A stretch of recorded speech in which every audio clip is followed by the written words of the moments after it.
Alright, good morning, ladies and gentlemen. Today we're flying the TBM 930 from, let's see here, Kodiak, Alaska to Fairbanks, Alaska. We're departing on runway 11 and arriving on runway 02 left, 2 left. Should be a fun flight. Very nasty, overcast weather today. All the way from Kodiak to Fairbanks, we're going to be in the soup. So, winds will be at our back for most of the flight. However, they're gusting up to 40 knots, so should be for a bumpy ride. So. Hang on, fasten your seatbelts, and enjoy the ride. We'll be departing here in just a minute. Or two, or three. Hopefully just one.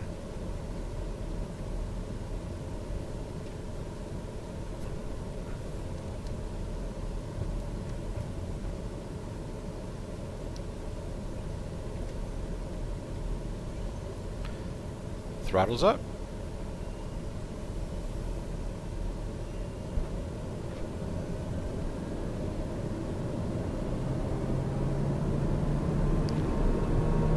And we're off.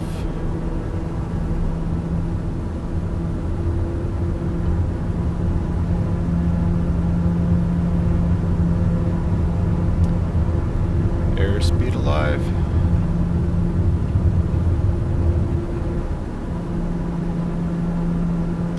Gear up.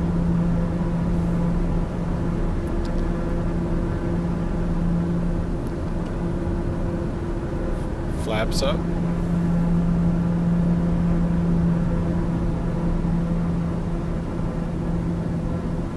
ST3 Tango Whiskey Foxtrot 129er contact Anchorage Center on 125.1. 125.1 ST3 Tango Whiskey Foxtrot 129er. Anchorage Center ST3 Tango Whiskey Foxtrot 129er is at 1,500 feet, climbing 11,000 feet. ST3 Tango Whiskey Foxtrot 129er Anchorage Center continue as planned. Altimeter 29er.77. ST3 Tango Whiskey Foxtrot 129er contact Anchorage Center on 132.65. 132.65 for ST3 Tango Whiskey Foxtrot 129er. Anchorage Center ST3 Tango Whiskey Foxtrot 129er is climbing through 2,400 feet for 11,000 feet. ST3 Tango Whiskey Foxtrot 129er Anchorage Center continue to Oscar Delta Kilo as planned. Altimeter 29er.77.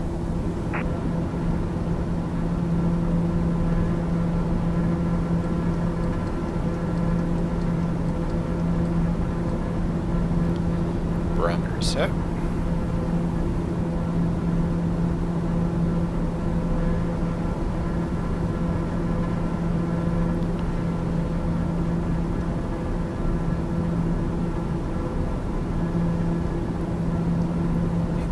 Increasing turbine to 95%.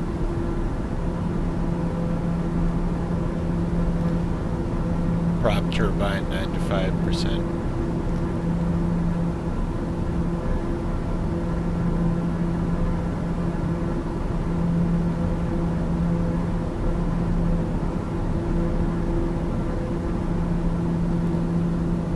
And here comes some wind and a little rain.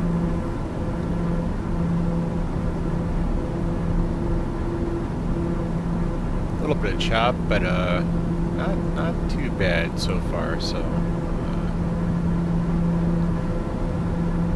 yeah, right now we're out over the bay. We'll be over the water for a little while.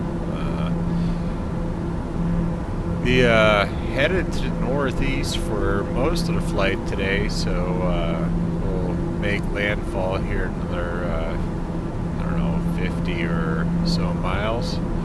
And we'll proceed to the northeast for almost the entire flight. Fairbanks will pass to the east. It'll be off our left wing. Not sure if we'll be able to see it or not. And once we get close to the Fairbanks area, we'll be approaching from the east. We'll make a big giant left-hand turn to the west for our downwind leg approach, and we'll turn back to the east for our final onto an ILS approach to runway 2 left. So I don't know what we're gonna see. I don't think we're really gonna see anything out over either wing. So yeah, not sure.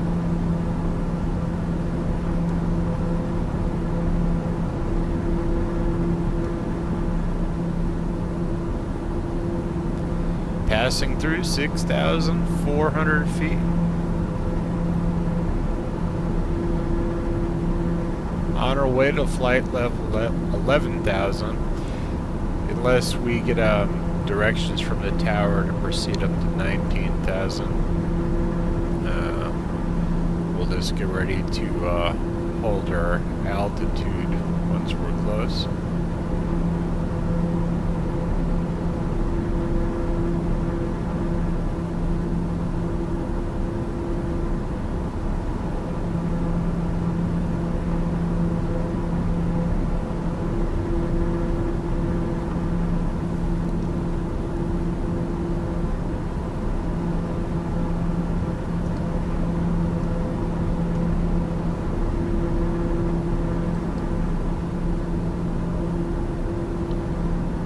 See on weather radar, a 200-mile radius, it is just cloudy and overcast, and yeah, not a whole lot of anything good going on out there weather-wise.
There we go.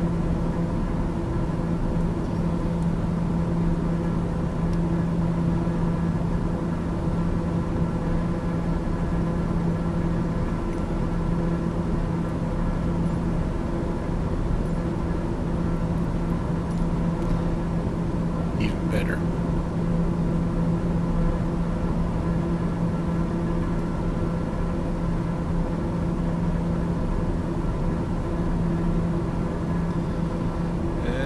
Coming up on 11,000.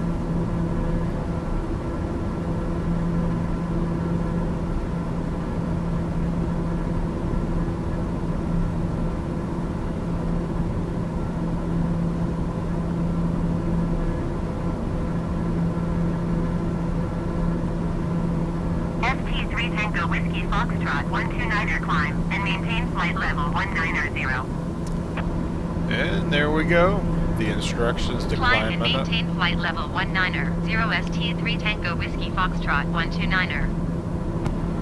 Climbing it on up to 19,000.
Magic of technology.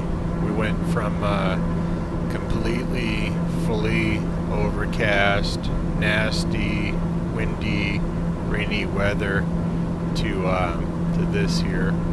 Just some broken clouds.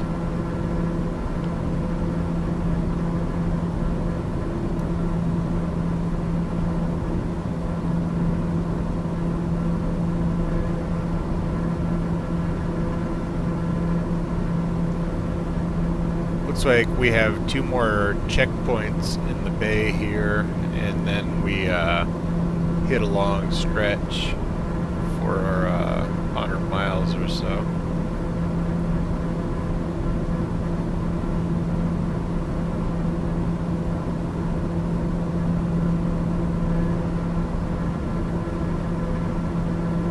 Looks like it's going to be a nice day. A little windy, not too bad.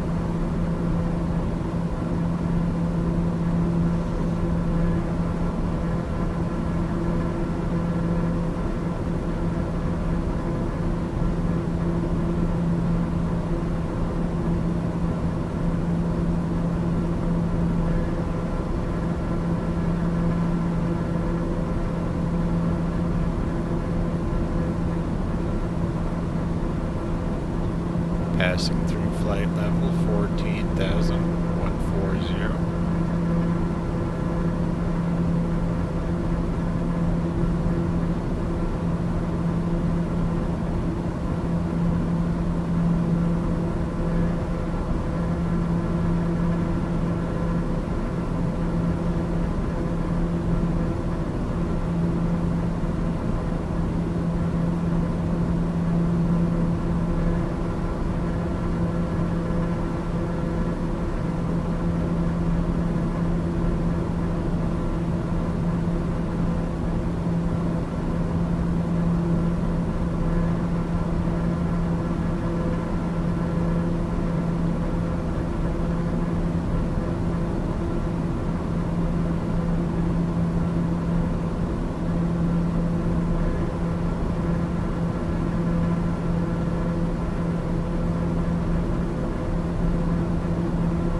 ST3 Tango Whiskey Foxtrot 129er contact Anchorage Center on 133.8.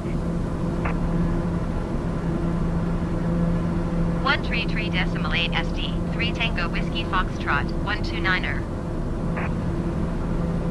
Anchorage Center ST3 Tango Whiskey Foxtrot 129er is climbing through 17,300 feet for flight level 190. ST3 Tango Whiskey Foxtrot 129er Anchorage Center continue to jerks as planned. Altimeter 29er.902.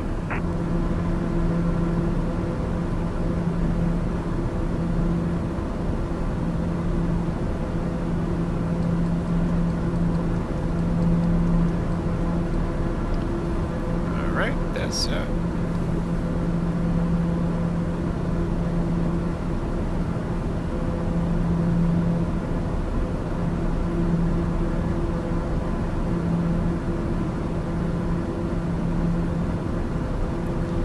passing through 18,500, almost there.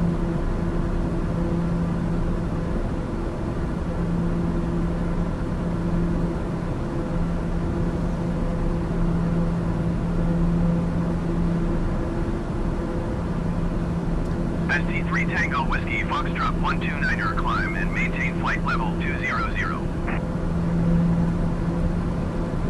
Climb and maintain flight level 200 SD, 3 Tango Whiskey Foxtrot 129er.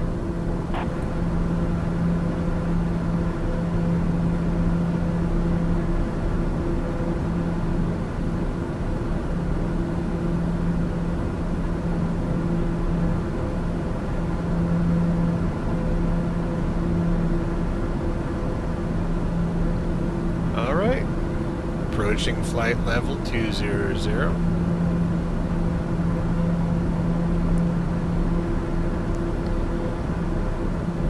And we'll be able to hold this altitude for a little bit, hopefully for a good duration of the flight.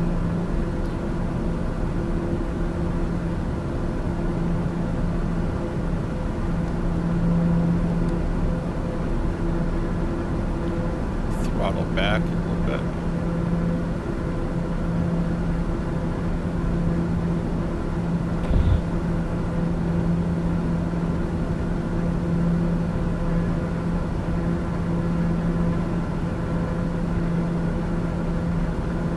Should be able to reach cruising speed of close to 230 knots today. Not really much of a headwind. Almost at 0, showing a 4-knot cross. Nothing too bad, so we'll make some good time.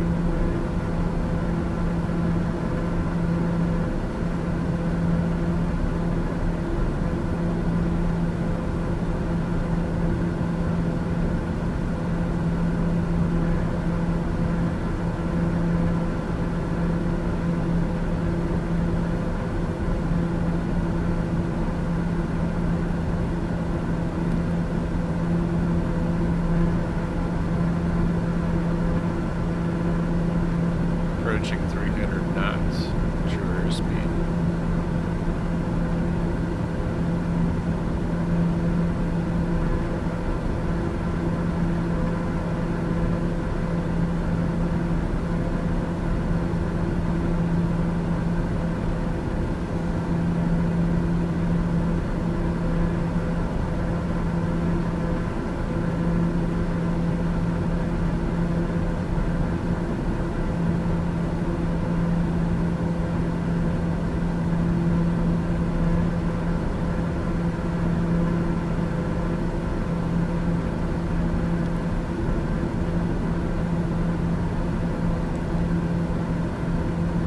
So 254 miles are left in this leg, so we'll be heading this course here for quite a bit, at least the next hour or so. So I'm gonna go water myself and the dogs, and I should be back in 10 minutes or so. So sit back, relax, and enjoy the ride.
129er, contact Anchorage Center on 125.9er.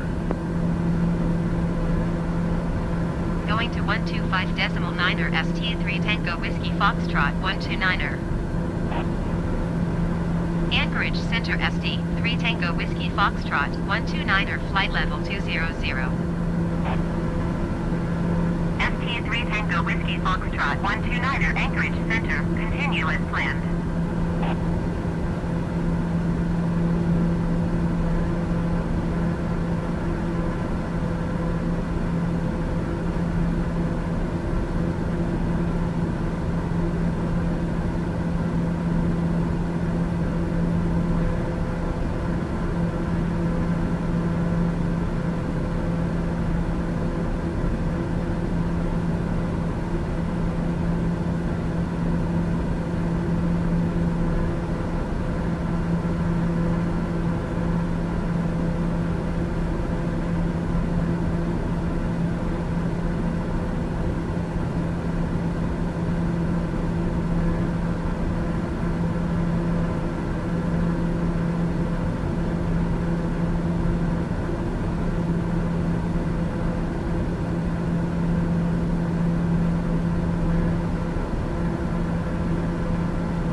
2 hours or so.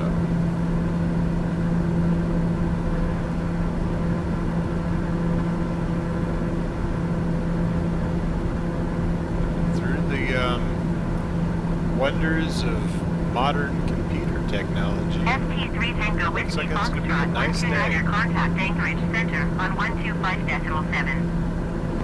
Her again. 125.7 for ST3 Tango Whiskey Foxtrot 129er. Anchorage Center ST3 Tango Whiskey Foxtrot 129er flight level 200. ST3 Tango Whiskey Foxtrot 129er Anchorage Center, continue as planned.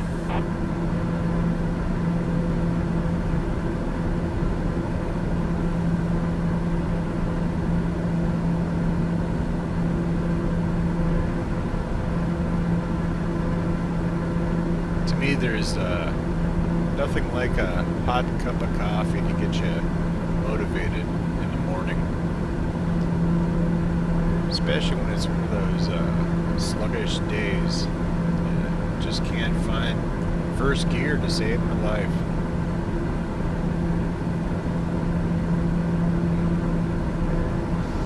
But that first cup of coffee makes everything all better. It seems like, anyways. Makes me more awake, more chatty, loquacious, careless, all those.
Guess those would be the foothills of Alaska.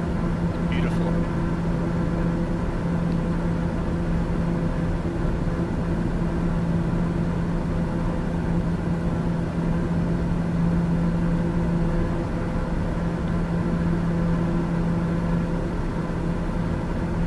Sit back and enjoy the view.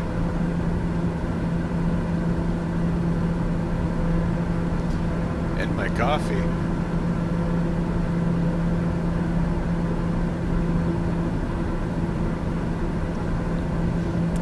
Let's watch a little weather radar.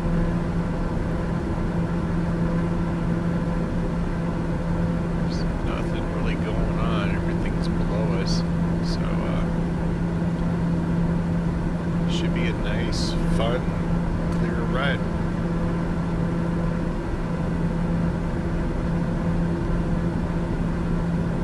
when we departed, that was the actual weather for right now, regardless of the game time I had dialed in. And it looked like it would be fun for me to fly through that, completely relying on instruments for the flight without any visuals until I'm probably only on 200 feet from the runway. But can't see anything, so I just turned the weather off and gave us some scattered broken clouds, and we can enjoy the view. Yeah, this isn't real time in Alaska. We're dialed in to like 2 o'clock in the afternoon or something. 1:24 p.m. So should be landing around 3 or so. 3:50 maybe local time.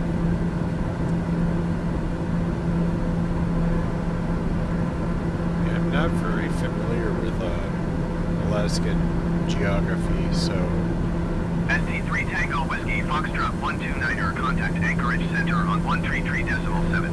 so I'm talking. 133.7 SD, 3 Tango Whiskey Foxtrot, 129er. Anchorage Center Good SD, coffee. 3 Tango Whiskey Foxtrot, 129er, flight level 200. ST3 Tango Whiskey Foxtrot 129er, Anchorage Center, continue as planned.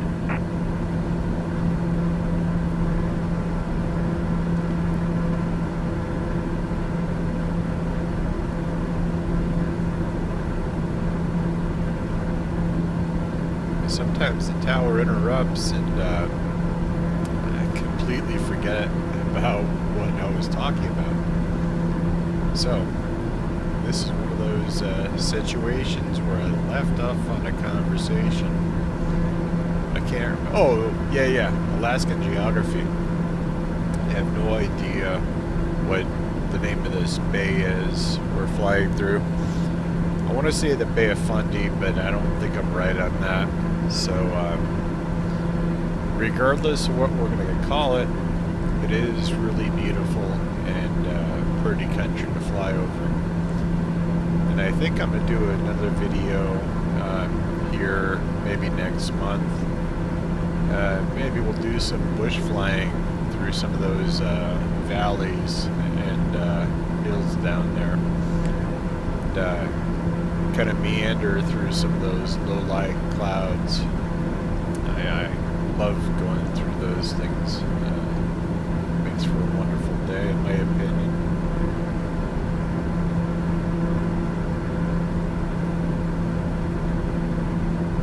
Should be fun. See how lost I can get.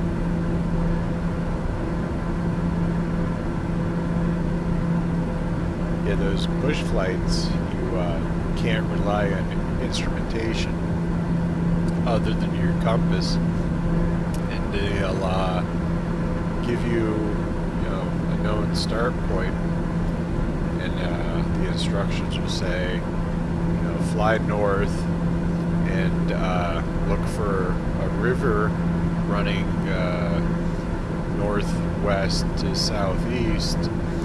And when you find that river, make a left turn and fly over the river for 20 miles, make a left turn, and when you see a water tower, make a right turn, head 045 on compass for 11 miles. So it becomes critical to know the distance traveled, so you end up setting these timers and relying on time of a known speed over distance to meet those checkpoints.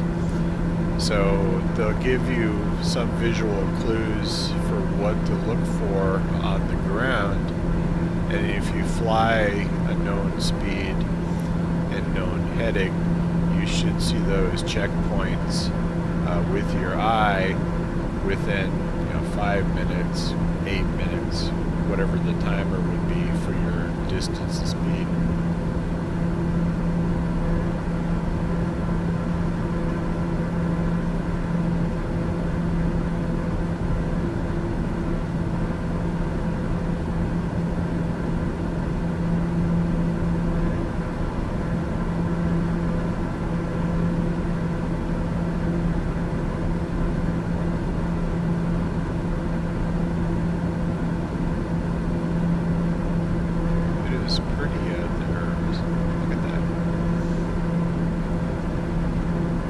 Lots of little hidden lakes, rivers and streams and stuff.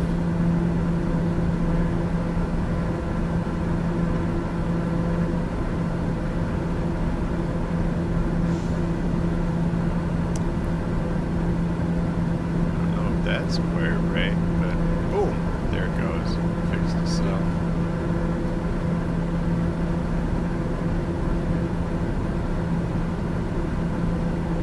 Some of the graphical glitches you see in this game are just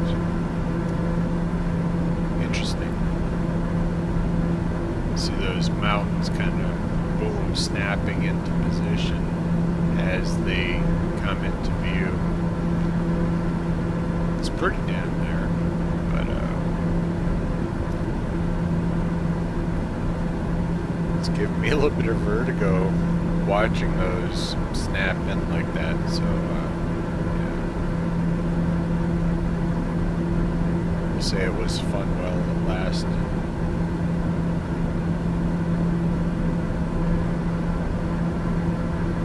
We're traveling right around 224.5 knots. Looks like this will be our cruising speed for this leg of the flight. We're making good time here. Our ground speed's a little over 300 knots, 303 on the gauge here, so yep, we might be a little bit early. We'll see. Should make for a pretty approach. Probably slow down a little early on initial just to enjoy the view. But Fairbanks area is really pretty. It's really pretty at night. It lights up really well, especially in the wintertime where everything on the ground is reflecting some of the light.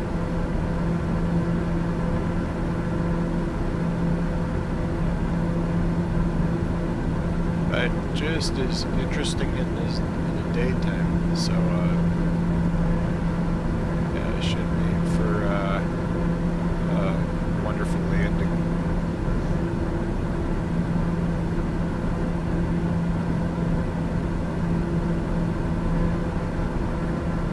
I wonder if Flight Simulator, if you fly close enough to the ground, would simulate wildlife like bear, Kodiak, moose. I've seen in some of the videos before the Microsoft Flight Simulator 2020 was released, where there were flamingos and some other animals like giraffe and elephant walking around the African savanna. So I don't know if that's only available in certain areas, like a graphics pack, or if wildlife is simulated in certain areas, or if it's random all over the globe, regardless of where you are.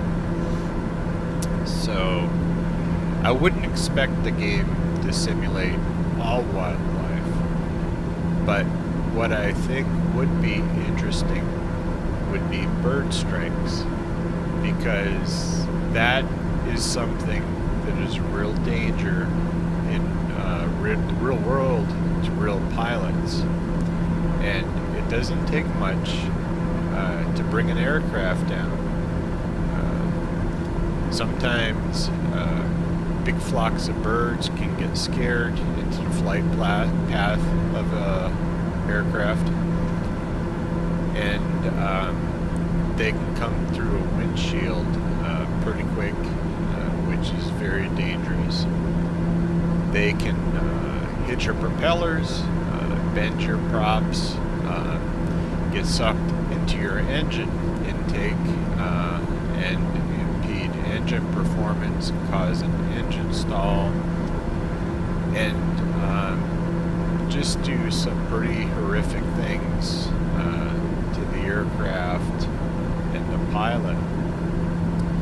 And I think that would be interesting to simulate, because some airports are in areas close to rivers, oceans, marshes, where birds would amass certain times of the year in very large populations. So, if you're listening, Microsoft, yeah, I think bird strikes would be something that would add real life, real world realism to a game that's already simulating a lot of elements quite well. So, giving both a tip of the hat and a wink and a nod. And yeah, putting something on my Christmas wish list for Microsoft would be bird strikes to be simulated in the current flight simulator.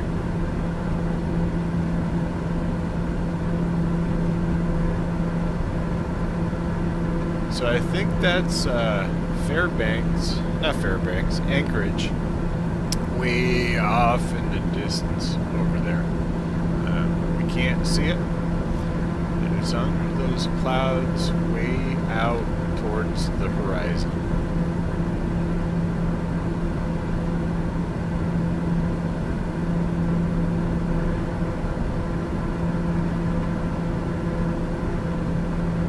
$112 miles left on NC3 Tango this Whiskey leg. Foxtrot 129er, contact Anchorage Center on 119er decimal tree. 119er decimal tree SD, 3 Tango Whiskey Foxtrot, 129er.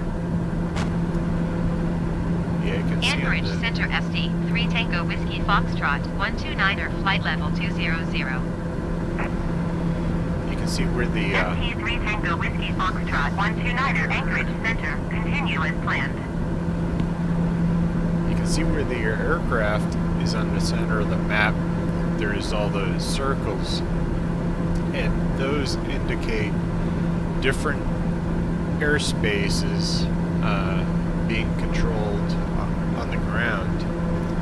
So every time we transition from circle to circle, we're actually transitioning into airspace that's being monitored by a different ground station. So we have to reach out and say, hey, we're here, we're in your space.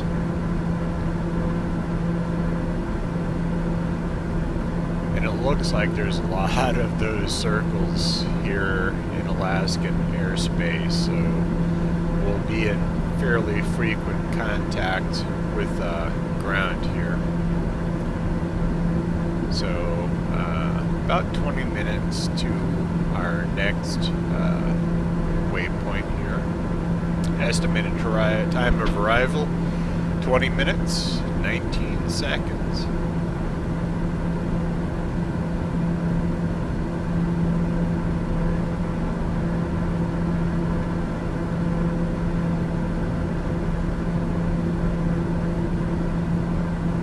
I think I'll leave the weather settings where they're at. It's a little cloudy, but I like how those clouds kind of hug the mountains. Let's step outside, take a look.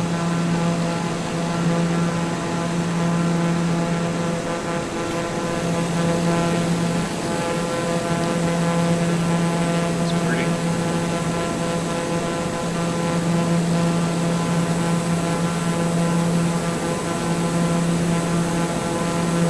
And one thing I wish, well, two things I wish were available in this simulator, and I'll tell you about those once we step back inside. Look at that sunrise, not sunrise, but reflection out over the water. It's beautiful.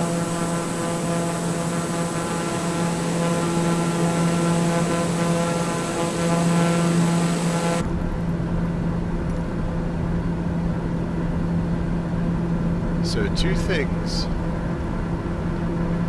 and this is on my wish list also for this sim. One, I wish we had an amphibious aircraft like the Cessna 172 with floats.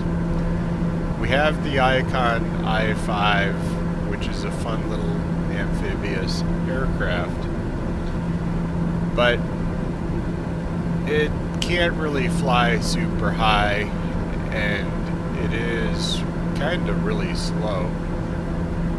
Tops are out around 8 knots, so it's not meant to go long distances, but has about a 400-mile nautical mile radius, so you know you can fly from Puerto Rico to Miami quite easily with it, but it's not fast.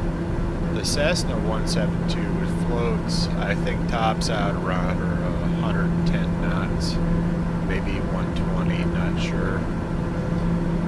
And when I used X-Plane 11, that was an option, and it was really fun to take off from a land-based airport and then set a waypoint somewhere like Alaska or Minnesota where there's a lot of bodies of water, and just pick a random lake or river and try to land.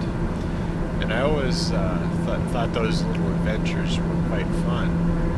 So if you're listening, Microsoft, a nice propeller aircraft like the Cessna 172 with floats would be a really nice addition, especially if it's free. I wouldn't see that as a pay option, or at least it is not a paid for option with X-Plane 11. Now the other thing that X-Plane 11 has that Microsoft Flight Simulator 2020 does not are gliders, and I think X-Plane 11 comes by default with two. One is just a glider. It requires a tow to reach your altitude in which you release the cable.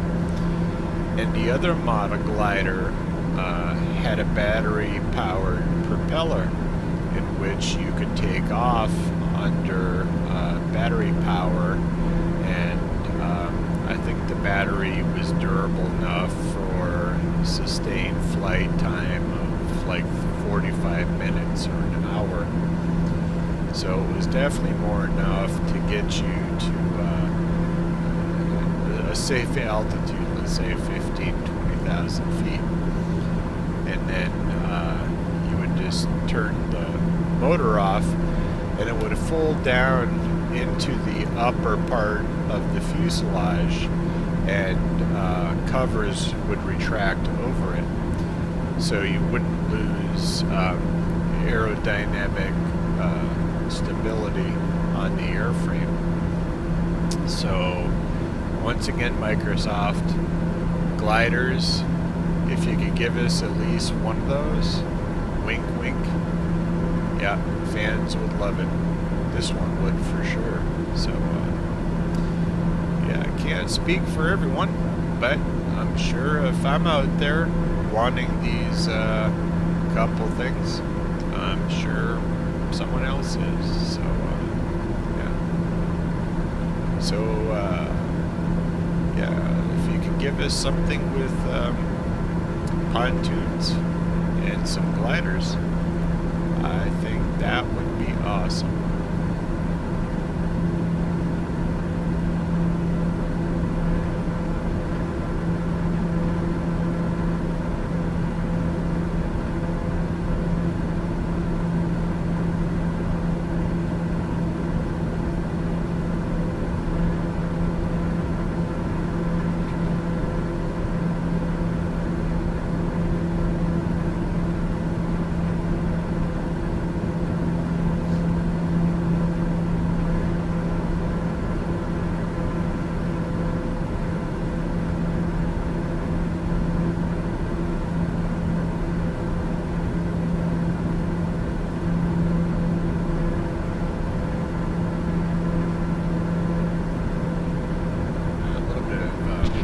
Chop. Alright, 67 nautical miles to our next checkpoint. Roughly 13 minutes. 13 minutes. Still getting used to hearing my voice on a delay.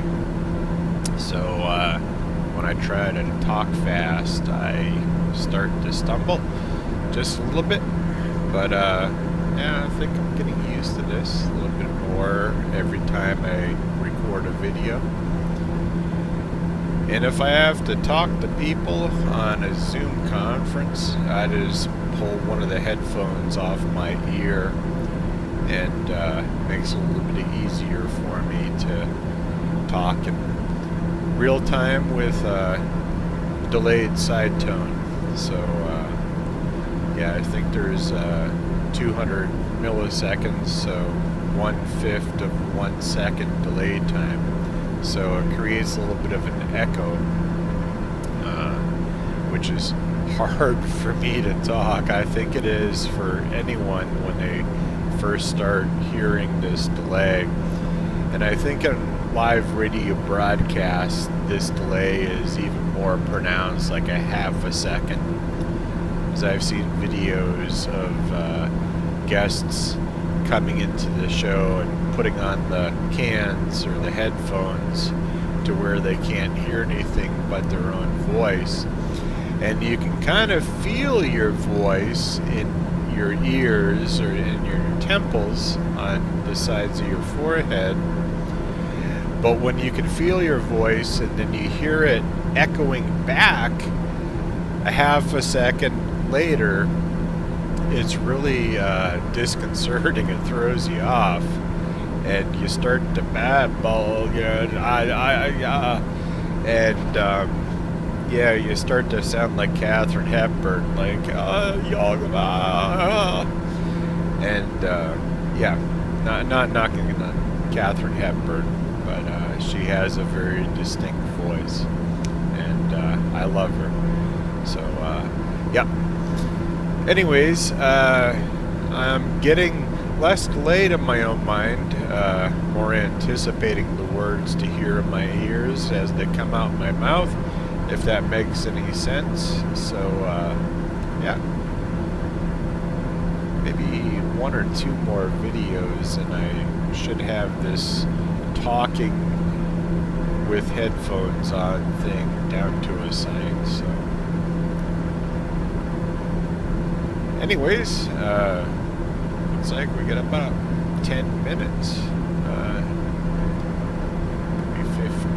Yeah, 10 minutes to our next checkpoint here. And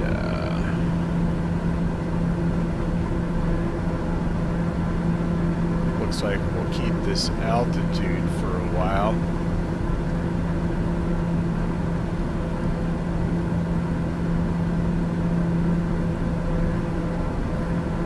It's going to be a while once we hit our next checkpoint. Looks like about 100 miles, and we'll start approaching the local area.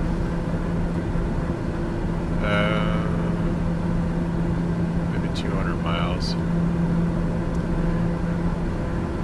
Yeah, it's a little deceiving because you'll see here in a little while as we get closer, but we're not very far away from Fairbanks, but we're making this kind of sweeping approach where we head kind of northeast and we pass it.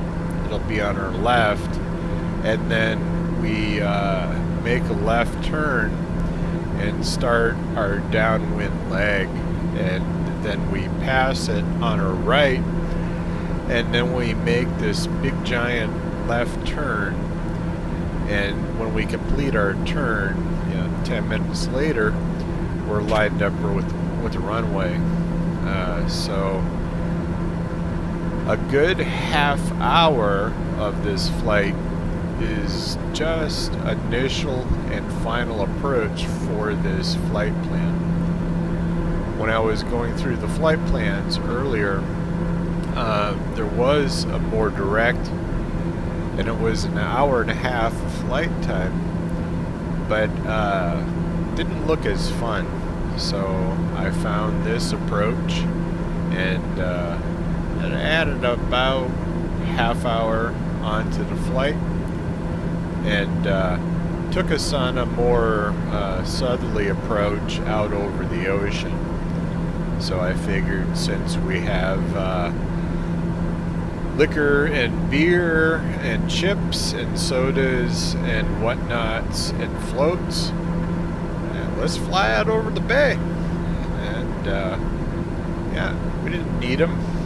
The aircraft did not turn into a flotation device, so that's a good thing. And yeah, but the weather was really bad, so I did take off under as close to zero visibility as it gets, and that was current time.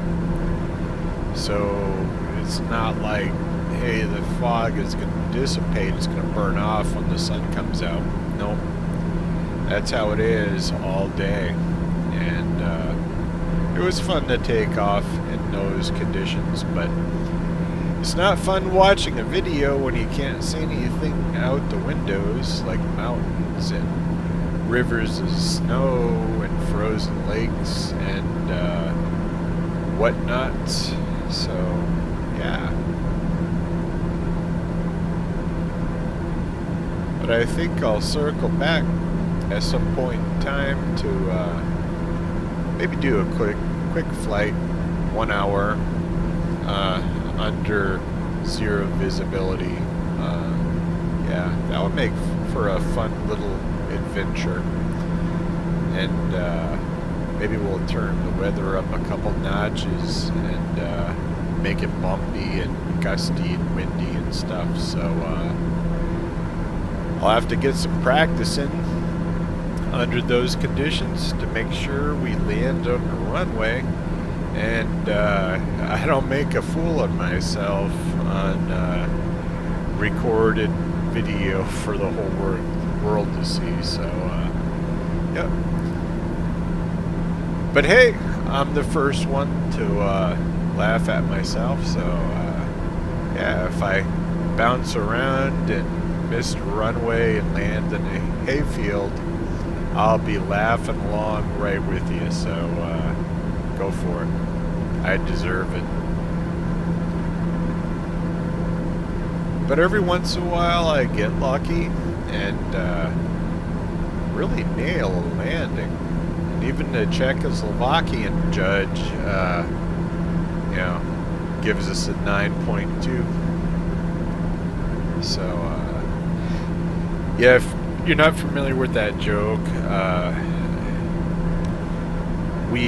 my wife and I really enjoy the Winter Olympics. She likes figure skating, and I like bobsledding. And it seems like figure skating is judged by an international panel. And there's that one judge from Czechoslovakia. Then you have an Austrian judge and a German judge and a Canadian judge. And there's this panel of, I don't know, 8 judges. And you'll have any figure skater from any country, even Czechoslovakia, and he or she will skate their heart out. And all the judges give them like 8.7, 9.1, 8.8, 9.2. 129er contact Anchorage Center on 119er decimal 5. And then the Czechoslovakian judge decimal 5 SD 3 Tango Whiskey Foxtrot gives them a 6.4. Blows that bell Anchorage curve Center SD out of 3 the Tango water. Whiskey Foxtrot 129er flight level 200. So I don't know. 3 Tango Whiskey Foxtrot 129er Anchorage Center continue to rig it as planned. If the Czechoslovakian judge has unrealistic expectations of any human, or if they're just assholes. I can't tell. So, yeah. And I think you can say asshole on YouTube. So, yeah, let's give it a try. Asshole. Czechoslovakian judge. Yeah.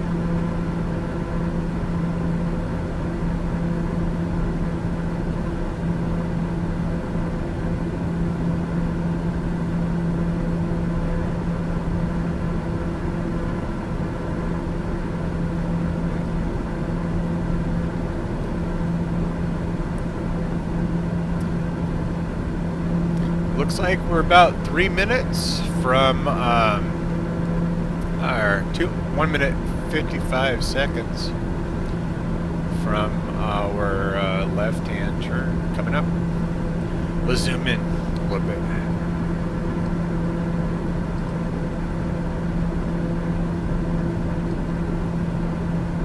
All right, there we go.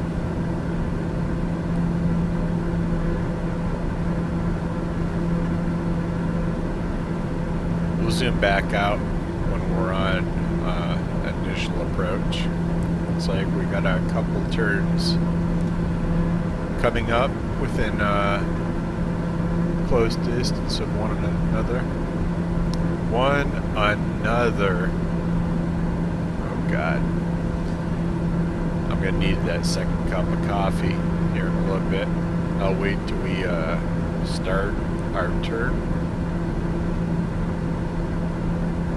Start our turn.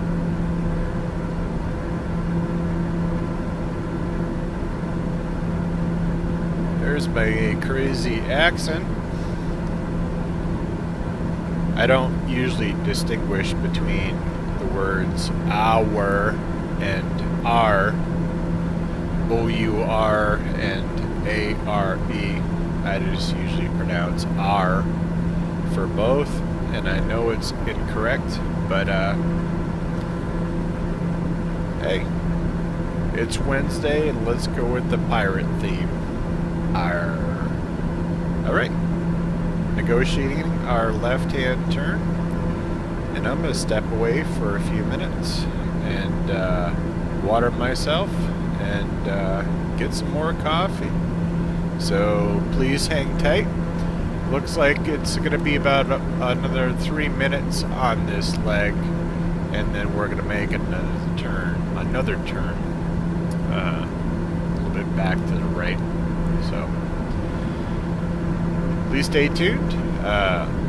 Enjoy yourself, and I'll be back in about 1 minute or two. See ya.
Alright, we're back. And before the turn.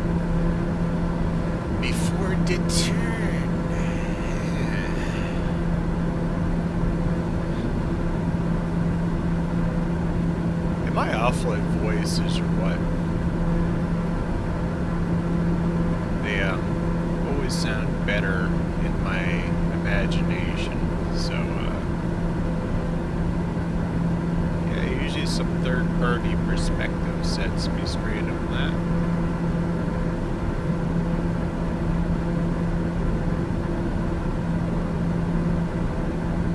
Looks like we're about ready to fly over an airport, and I'm not sure exactly what airport we're going to fly over, but it should be right about under us.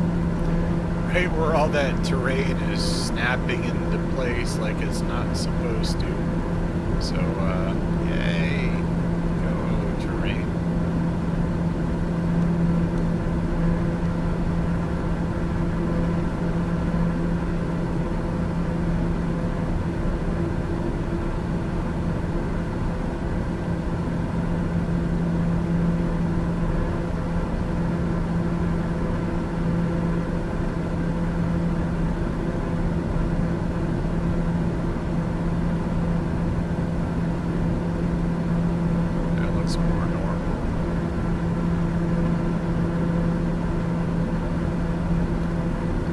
Tinker with the graph sliders, see if I can get rid of that, increase my view distance.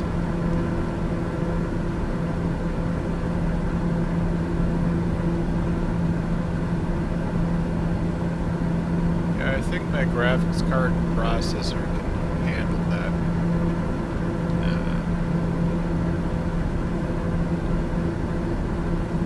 I do on this computer have to replace or add one memory stick. This is an off-the-shelf Asus ROG, and you know, it's okay for the money spent. Not the best deal. Yeah, it seems like Asus, they give you some okay parts, like okay, the case, not too bad. It's well ventilated, but they only put 2 fans in.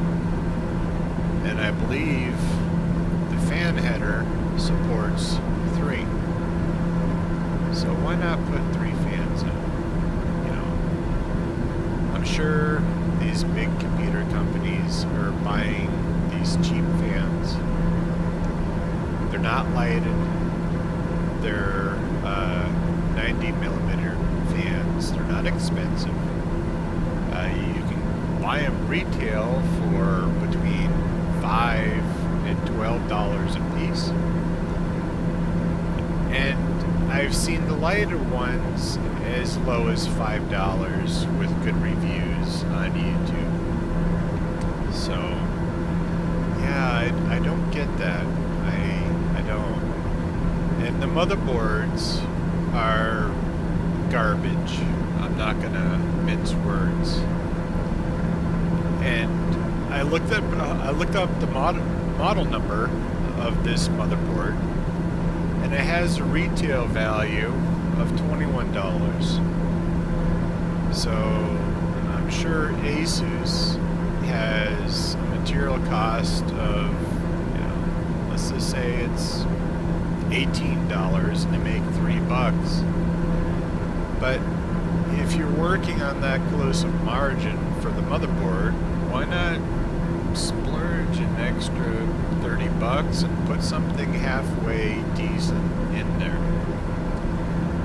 Something that has 4 DIMM channels, for example. So if I wanted to, I could expand my memory out to 128 gigabytes.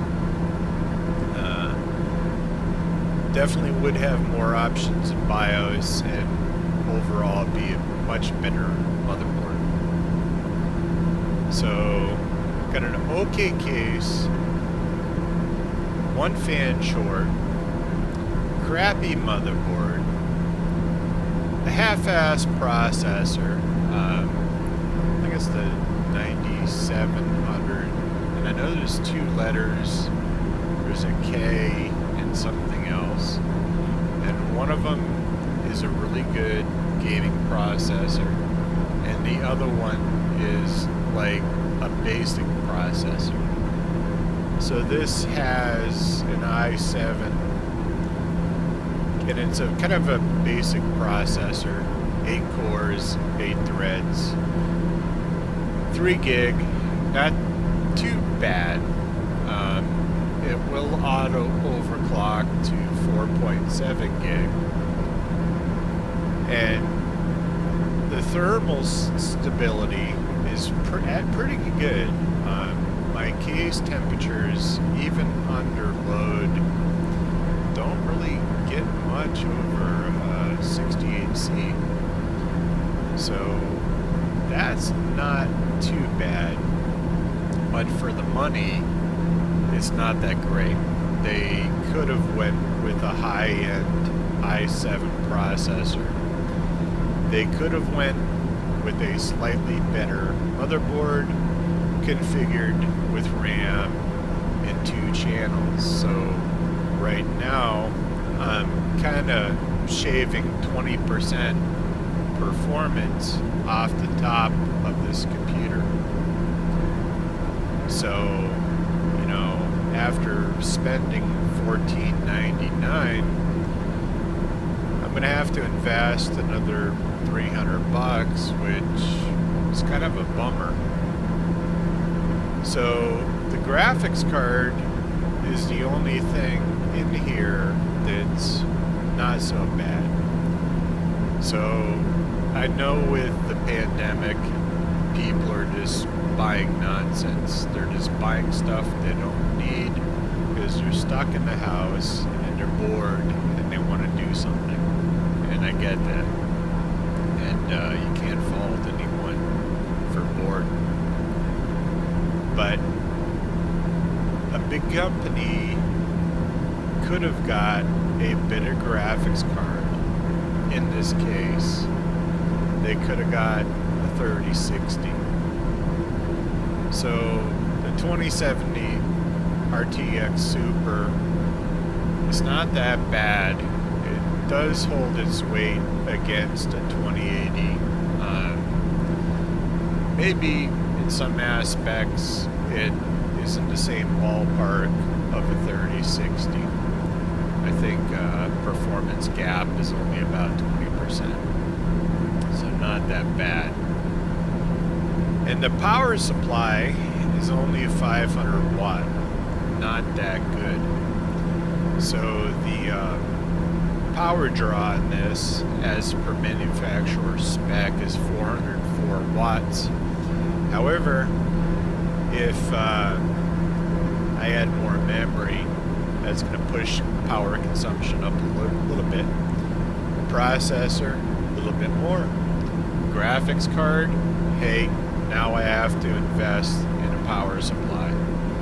So the difference in cost of a 500 watt compared to 800 watt power supply is nickels. It's nothing.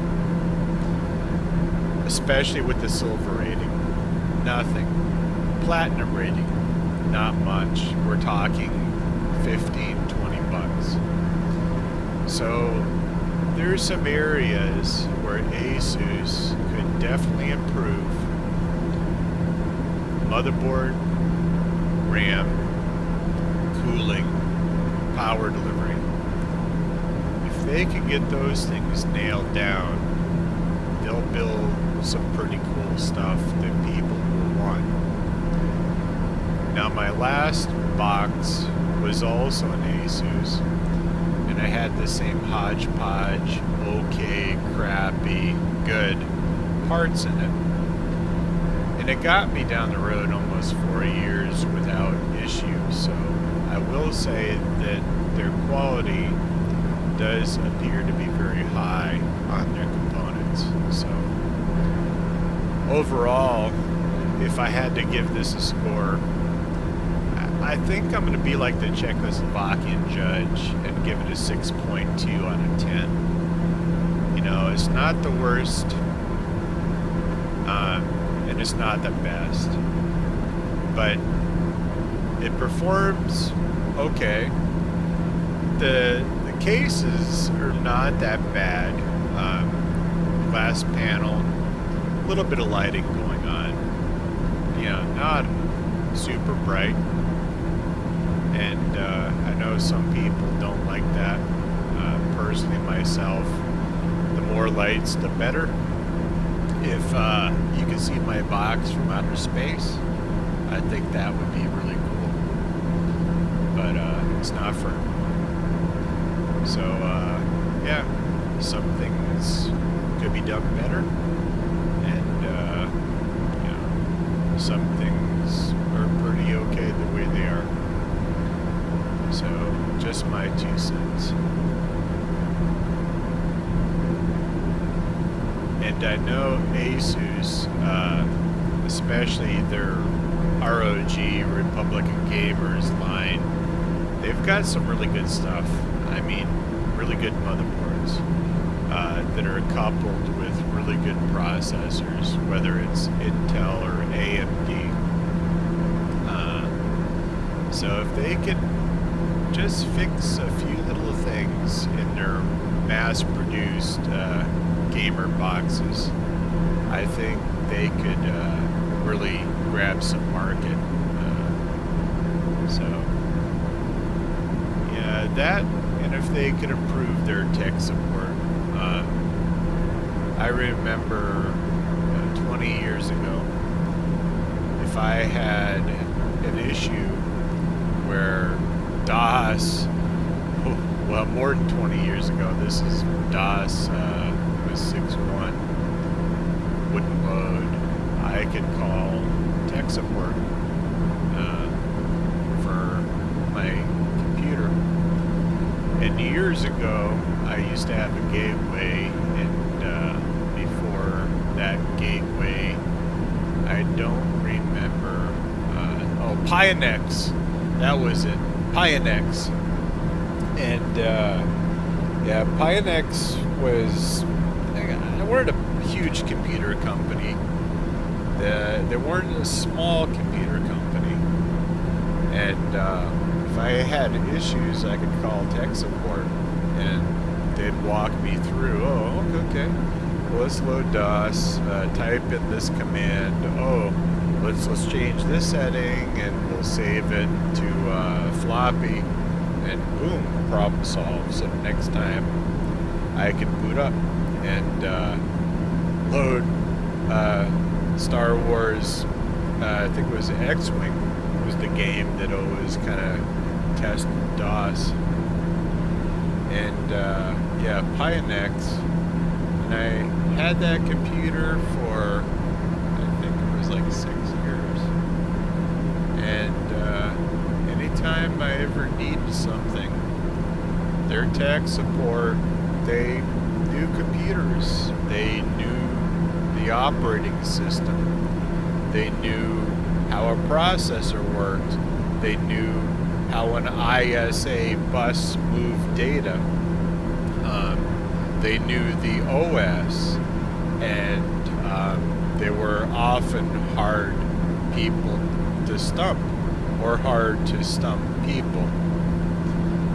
And nowadays, you call tech support, and they're just reading off a printout or a computer screen. And if the one or two things that are listed on that troubleshooting ladder don't fix your problem, then they don't know what to do. And, you know, I'm not faulting them. That's not their fault. It's the company's fault for hiring people who don't know jack shiza, and that's a bad word in German, about computers.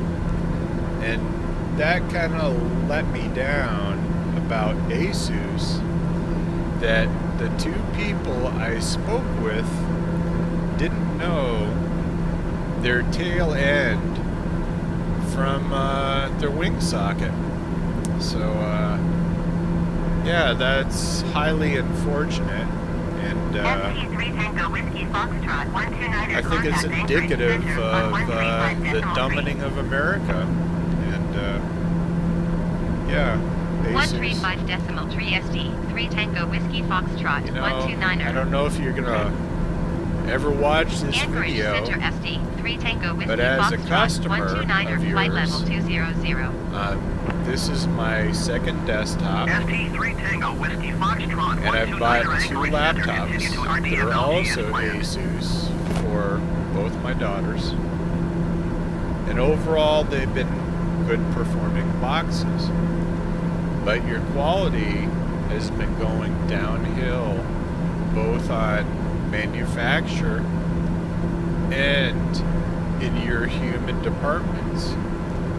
So I think you can do better as a company when a customer calls in and, like myself, had issues with this box out of the box, and your tech support recommended I update the BIOS. So okay, it did need an update. Didn't fix the problem. And the problem I had with this box is it wouldn't resolve certain internet addresses, and it would not allow me to access Steam, which is a huge problem because all of my games, with the exception of Microsoft Flight Simulator, that I bought both on Steam and through Microsoft, just to make sure I have an archive of this 30 years down the road, should it still be my favorite flight sim. And so the BIOS update didn't fix it. So then the person goes, we're going to reinstall Windows. So, okay, we went through and made a restore USB thumb drive. No problem. I had a few laying around, 16 gigs. Reloaded Windows. The problem was still there. And at that point, she goes, I'm gonna have to transfer you.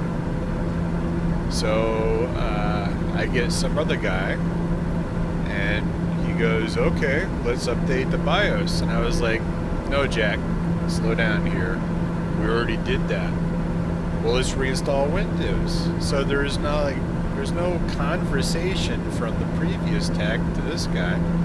I said, no, we've already done that, and the problem's still here, and let's just work through it. I mean, I paid $1,500 for this box. It should work. It's not working. Please fix it. Get me someone on the phone who knows computers. And so he transfers me to this manager, and he goes, I'm sorry, sir, but you're going to have to send the box into us. And I said, no, I'm not going to do that. Now, Best Buy has like zero stock of anything because people have impulse purchased everything there is to purchase. I said, I can't bring it back for an exchange. If I could, I would, but I can't, and I don't want to wait 2 weeks for another computer. And then he goes, well, you can send it to us and we'll have it back to you in like 3 weeks. And I said, no, how about we troubleshoot more and do more on the phone and see if we can resolve the issue. And he goes, well, there's nothing further that we can resolve. So I said, okay, fair enough. I said, I'm really upset that you guys have wasted my money, my time, and sold me a broken computer that you can't fix over the phone. I said, so, you know, how do I write the president of your company a letter? And at first, he didn't want to give me that information. He told me to look it up. And I said, you know what? I said, what state is your headquarters in? And he said, well, it's in Washington State. I said, fine. I'm just going to call the Inspector General and file a complaint tomorrow. What's your name? What's your badge number? Then he sent me an email, and the email had details for how to reach the president of their company. So I kind of held back, didn't want to write a letter right off the top. So I ended up spending about 10 hours of research and troubleshooting, and I finally found a troubleshooting thread, but it was a slightly different issue, and it walked you through how to flush the DNS settings and restore those. And I said, well, I don't recall having done that. Can't hurt to try it. I've tried everything else. I think I made a few BIOS changes. I reinstalled Windows again. Nothing worked. I said, yeah, let's give it a shot. It took about 5 minutes. Had to reboot my router, which had been rebooted dozens of times in this process. And sure enough, the computer boots, and I was able to connect to Steam, no problem. So, yeah, thank you, Asus. I hope you're listening, and I hope you put those details into your troubleshooting tree.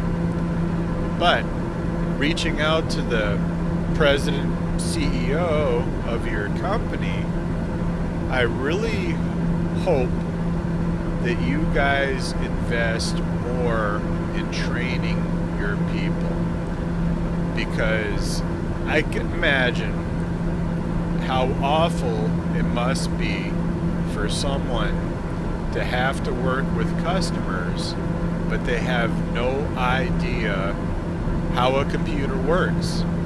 They have no idea how a bus works, or what cabling does, or what cooling does, or what's normal operating temperature range for the inside of your case. So I think if you can invest the time and the money and the resources into training your people, teaching your people, bringing your people up, and if you can't do that, getting the people that you need and making sure that they're compensated fairly. Okay. Now, there's nothing worse with having your operations in a state that's stupid expensive. Why operating tech support out of Washington State, where you have to pay your people, you got $30 an hour to be competitive, to be able to live, and I'm sure you're not, you're probably only paying them $12 an hour, $15 an hour maybe, for a fairly highly technical career. Well, what if they were in Texas or Arkansas or Georgia, where the labor costs are less than half what they are? The cost of living is half of what it is on the West Coast. See where I'm going? Alright, time to get off my high horse. I've got some chickens outside. They're all caged up, so I think I'm gonna let them out. They were yelling at me when I was out there last, so I'm gonna pause the game here. So it's an active pause. I'm coming up on an altitude change here in probably just 10 minutes. We should be approaching it in 10 minutes, and I don't want to miss that, so yep. Sorry for the delay, the pause. While I'm away, please enjoy the view, and I'll be back in about 10 minutes. See ya.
Alright, we're back. Let's unpause reality here. Okay. And let's zoom out of the map here a little bit. So it looks like we're 20 minutes from the beginning of our initial approach. Here in about 10 minutes, we should be receiving instructions to a lower flight level.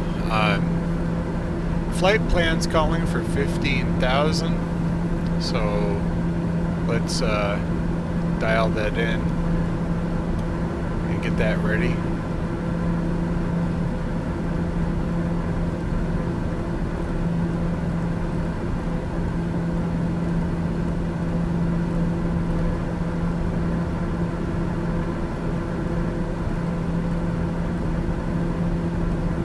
Something like that.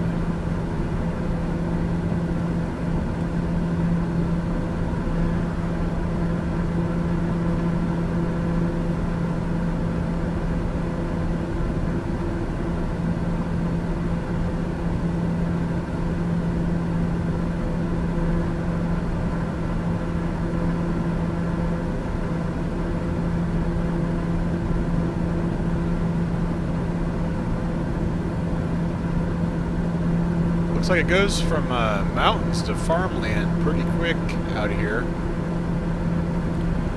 It's really interesting.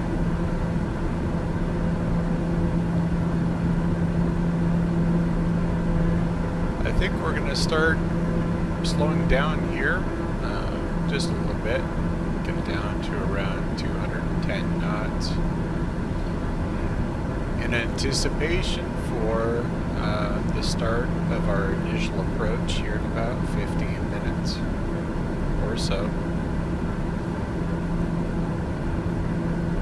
Yeah, I'm not a real pilot. I don't do this in real life, but I always wanted to fly, and yeah,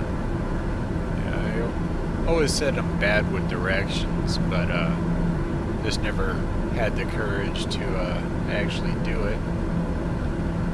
I've always been fascinated by aircraft as a child growing up, and even though I've never flown in real life, I've jumped a good bit. Took up skydiving when I was 17, when I first joined the Air Force with parental permission. Went in, my first training school was Keesler Air Force Base in Biloxi, Mississippi. And it really sucked when I first got there. I was still 17. And the legal age to drink on base alcohol was 18. So, yeah, I couldn't go to the Airmen's Club because they checked your birth date on the back of your ID. So, yeah. Luckily, a friend of mine, his name was David, and I'm not going to say his real name. I don't want to call him out. I haven't been in contact with this fellow for, I don't know, 35 years. But his wife worked at this place down the quadrangle, and it was called the Tiger's Den. And he told me just go in there and he'll talk to his wife. But this coming weekend, she worked Friday night and told me what she looked like, what her name was, and I spotted her, and she was like, "Hey, you're David's friend." And I say, "Yeah." And she goes, "Okay, whatever you want." And she checked my ID and proceeded to serve me beer. It was great. Now, the only bad thing about beer at that time in Mississippi was was 3.2% alcohol. So it was like very low strength, kind of like a session strength beer. And yeah, you can drink pitchers of that stuff and just give you a bellyache. So I hate to admit this, but yeah, I drank a lot of wine coolers, and they were 4.2%, something a little bit more normal.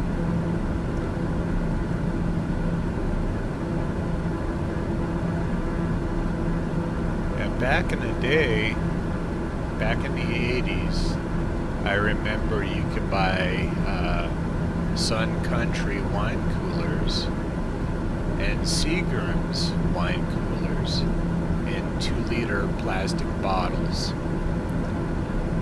And they weren't very expensive.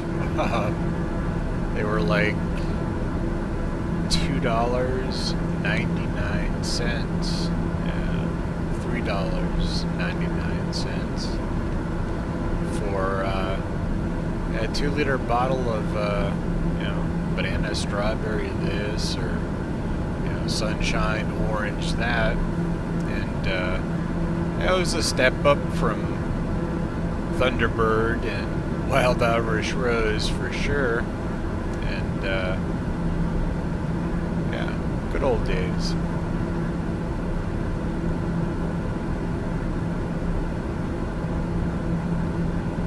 Alright, let's slow down a little bit more.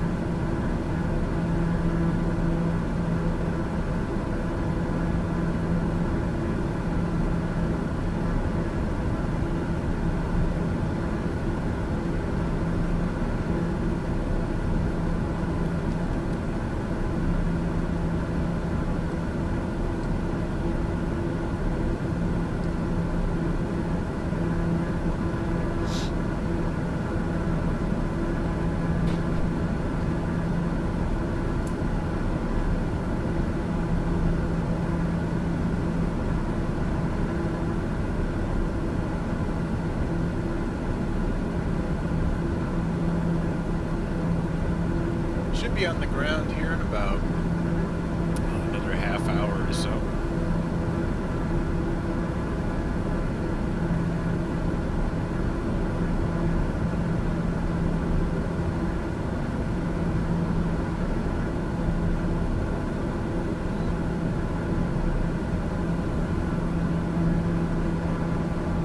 We'll continue to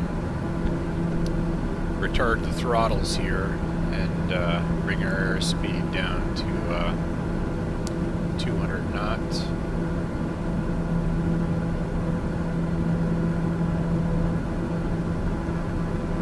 And retarding the throttles is the proper nomenclature.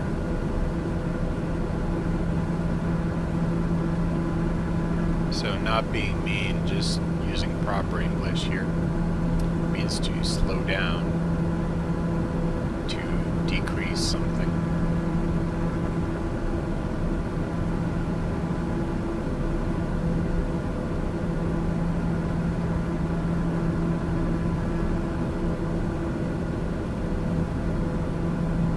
We're coming on 200 knots of flight speed here. Looks like we got some moderate cloud cover. We should be able to break through that fairly quick and easy.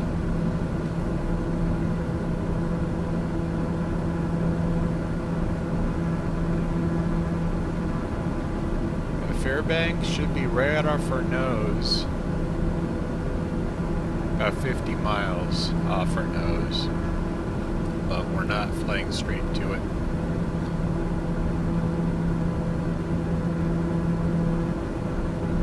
We're going to approach it and turn to the left, marking our initial, and we'll get about 30 miles downwind, and we'll turn around for our upwind and final approach.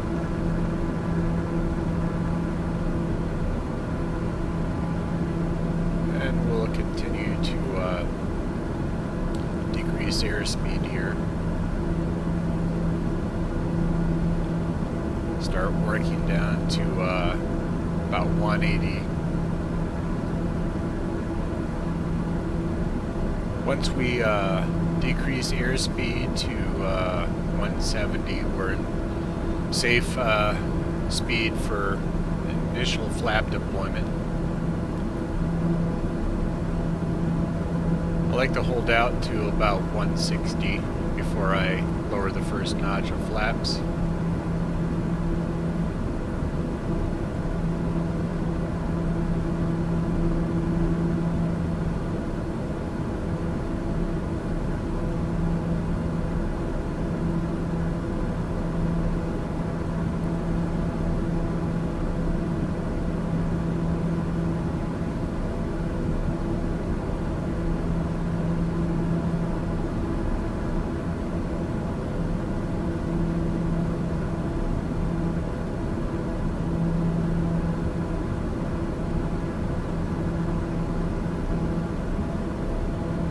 Working on my second cup of coffee, and I'm wide awake.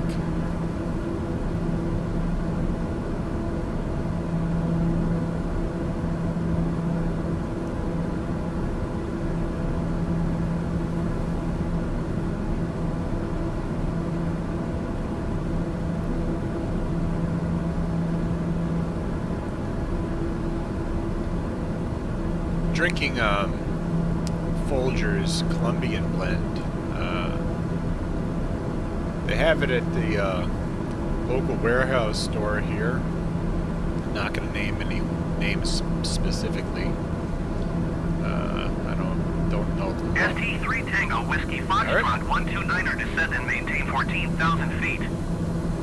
Fully retarding throttles, lowering airspeed. Descend and maintain 14,000 feet. SD3 Tango Whiskey Foxtrot 129er. And we'll do this at a 2,000 foot per minute sync rate. Fully retarding throttles. Throttle. Landing gear. Landing gear. There's a landing gear warning. Okay.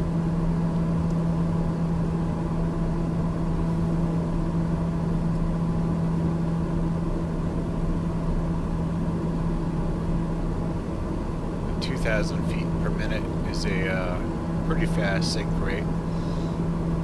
We'll get us on down to 14,000 pretty quick. Uh-oh. Wrong one. Wrong button.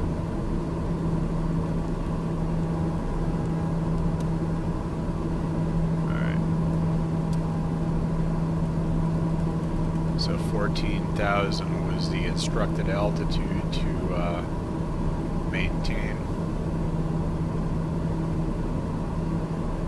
And it looks like on this approach we might be doing a lap around our final approach area. Not sure how to read that, but it'll be interesting nonetheless.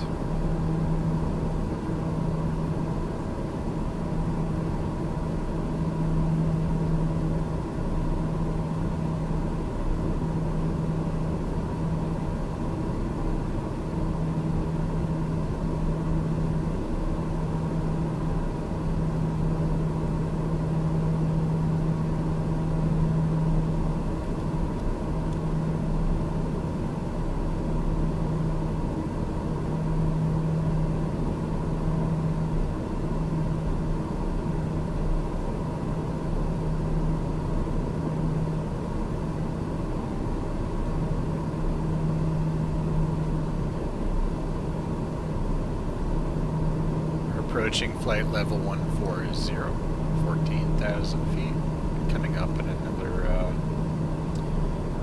30 seconds or so.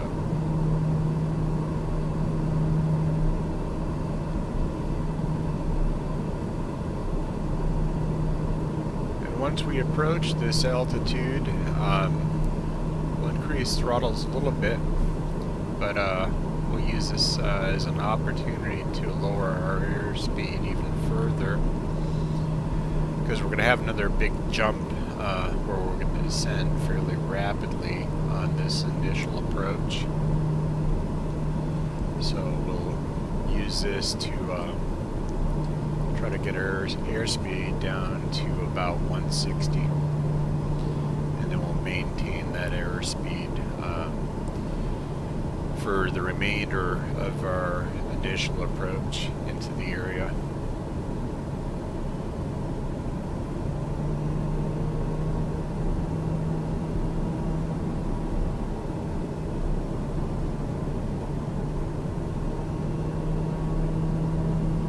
ST3 Tango Whiskey Foxtrot 129er contact Anchorage Center on 120.9er. Going to 120.9er ST3 Tango Whiskey Foxtrot 129er. Anchorage Center ST3 Tango Whiskey Foxtrot 129er 14,000 feet. ST3 Tango Whiskey Foxtrot 129er Anchorage Center, continue to RNDRR as planned. Altimeter 29er.9er2. RNDRR reindeer.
ST3 Tango Whiskey Foxtrot 129er, descend and maintain 7,000 feet. Descend and maintain 7,000 feet ST3 Tango Whiskey Foxtrot 129er.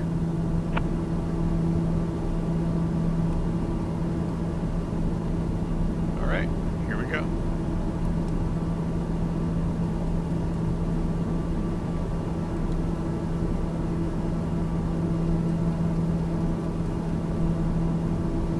Throttle's back.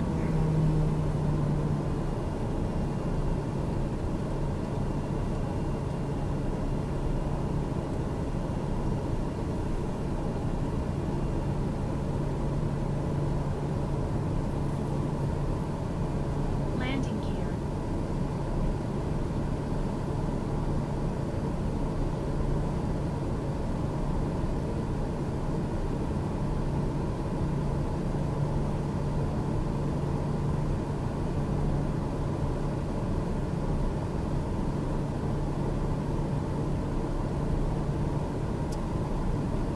We'll be transitioning through this cloud layer here.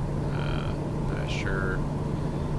Looks like we're gonna approach it through this open pocket here. We're not gonna get to fly through many of them.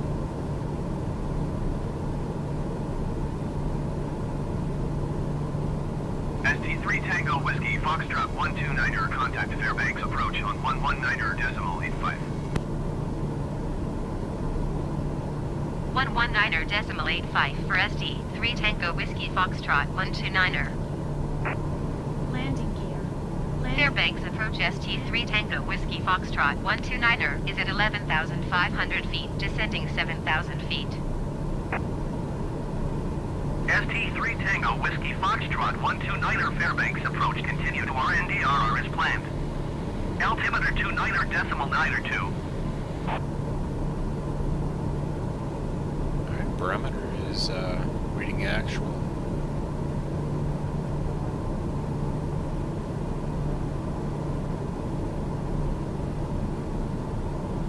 Alright, here marks the beginning of our initial approach into the Fairbanks area.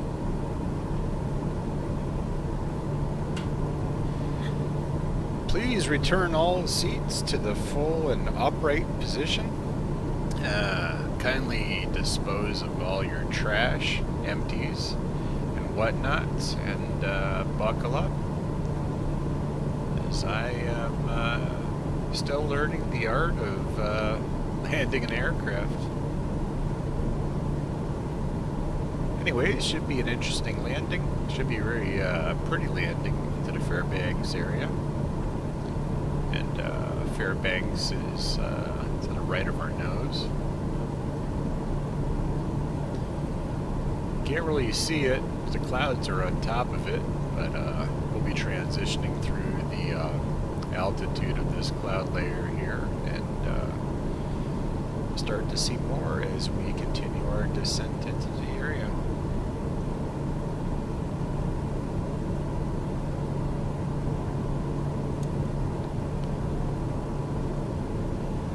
Got something sticky on my hands when I was getting coffee. I don't like that.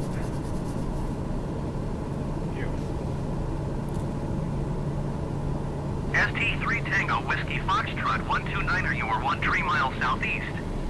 Maintain present heading and altitude, expect ILS runway, 2 left approach via cache transition. Cleared to cache. Maintain present heading and altitude, expect ILS runway 2 left approach via cache transition, cleared to cache. ST3 Tango Whiskey Foxtrot 129er. Landing gear. Landing gear. Landing Deploying gear. first notch Landing of flaps. Gear. Landing gear. Landing gear.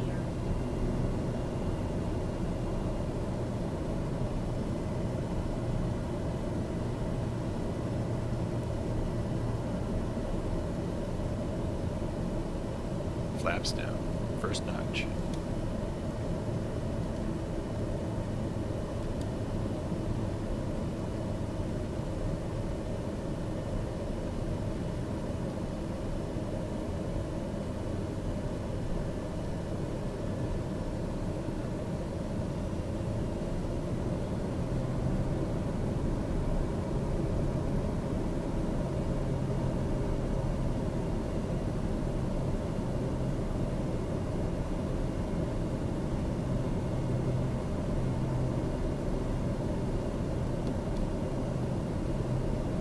So we should be getting our instructions to further our descent here as we continue on our initial approach. The next checkpoint we're going to reach is USR here in about 5 minutes, 4 minutes, 48 seconds. And we should start descending here shortly, probably as we exit this turn. And we're at 118 knots approximately, holding stable flight. First notch of flaps deployed, and probably could speed it up a little bit here, but it's a really nice day. About ready to fly through some of these clouds. Should make for a pretty approach, or at least a pretty interesting approach.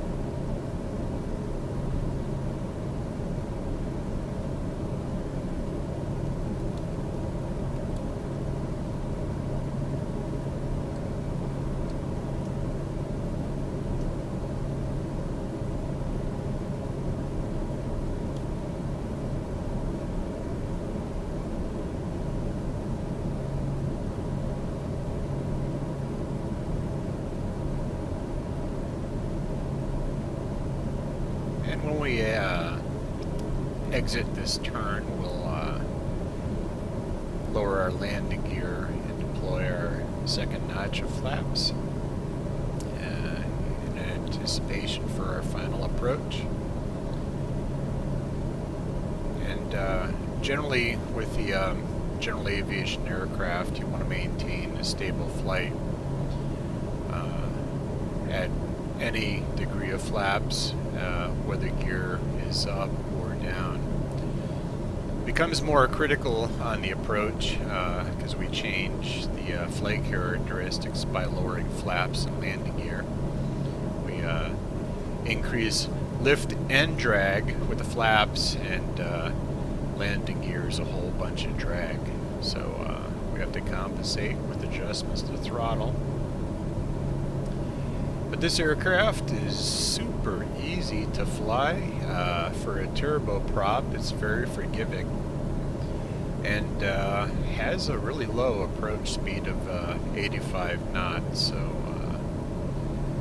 yeah, it's almost like flying a Cessna 172 or 152. Very similar in its handling and characteristics. A little bit faster on landing, but not too much. So for me, this was a logic step up from the Cessna. I tried a few other airframes. I like those, but this one here has fairly fast cruising speed, 300 knots. I think it's 330 knots is the published cruising airspeed. So I don't usually reach that on most of my flights, but I've come close and met it on one. So, yep. Looks like we've got another maybe 2.5 or 41 seconds, it says. We'll see.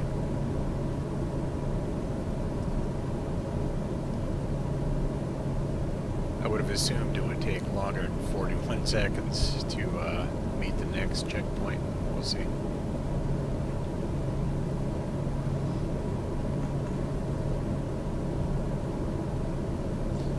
Oh. Let's turn on the landing lights. Landing lights are on. Since we're approaching 3,000 feet, we'll turn the inertial separators on. ST3 Tango Whiskey Foxtrot 129er descend and maintain 2,600 feet. Oops. Descend and maintain 2,600 feet. ST3 Tango Whiskey Foxtrot 129er.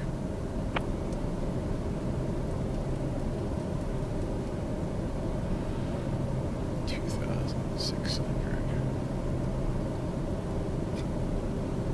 I can't see my descent rate.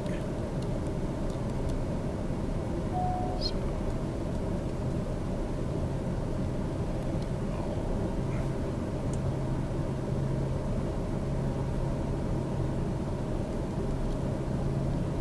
turn that up to 2,000 foot per minute. So it should take us about 3 minutes to reach our altitude for our instrument landing system approach, or our ILS approach into the area. We're throttling down here, lower our airspeed. The first notch of flaps deployed, we don't want to go past 170. That's our safe deployment airspeed. And if I was a little bit more on top of the ball game, I would have throttled back before beginning our descent, but my fault for that.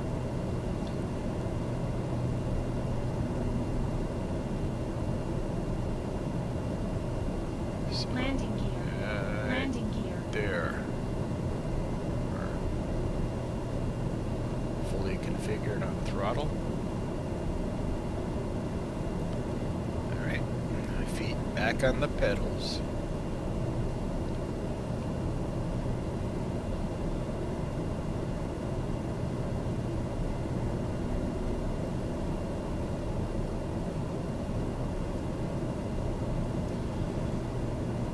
Once we come out of the apex of this turn, we'll arm the approach by hitting the approach button.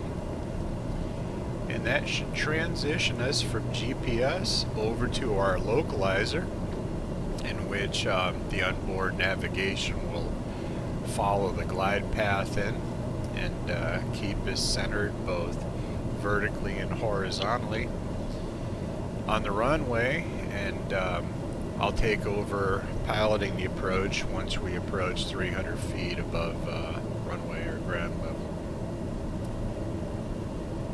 So here we are.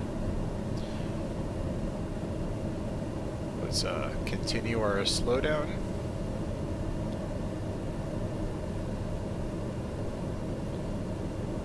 Landing gear. Deploying our Landing second gear. notch of flaps and lowering the landing gear.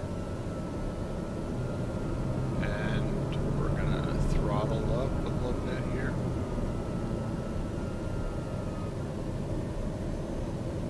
So we're all green on the gear.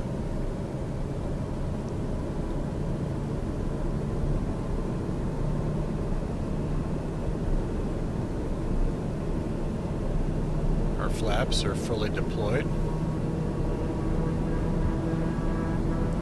And we're going to speed up a little bit here. We're a little on the slow side. And let's arm the approach here.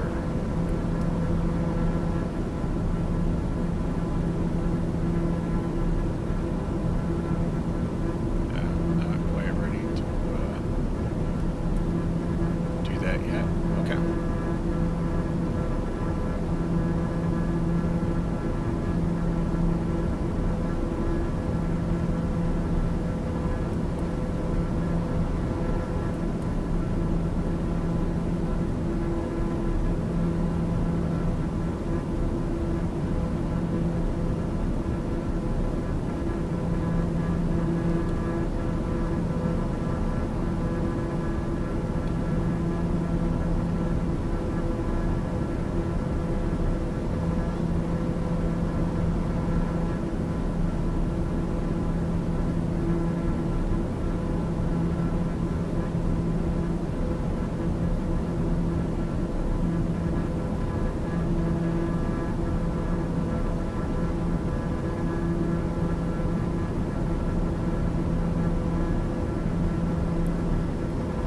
Should be on the ground here in about another 10 minutes or so. So relax and enjoy the ride.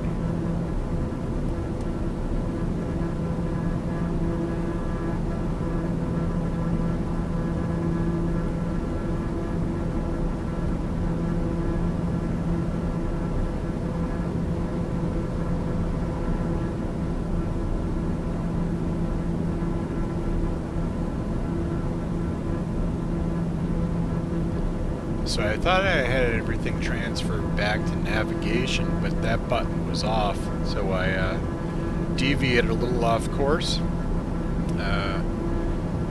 rearmed the approach, and that seems to have put us back on center here, so sorry about that. My bad. There's some words you probably never want to hear a pilot say in real life. Sorry about that. My bad. But hey, as long as we all get back on the ground in one piece, that's really all that matters. So, yeah.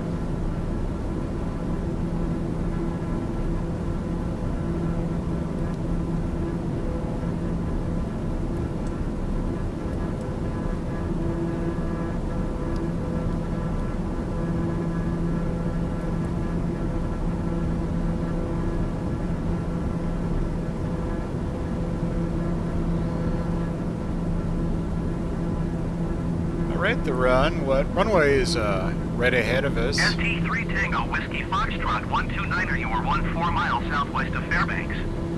Contact Fairbanks Tower on 118.3 when inbound. Tower on 118.3 ST3 Tango Whiskey Foxtrot 129er. Fairbanks Tower ST3 Tango Whiskey Foxtrot 129er, 14 miles southwest inbound ILS runway 2 left approach. ST3 Tango Whiskey Foxtrot, 129er Fairbanks Tower. Cleared ILS, runway 2 left approach. Altimeter 29er.9er 2 wind 240 at 7. Cleared ILS runway 2 left approach ST 3 Tango Whiskey Foxtrot 129er.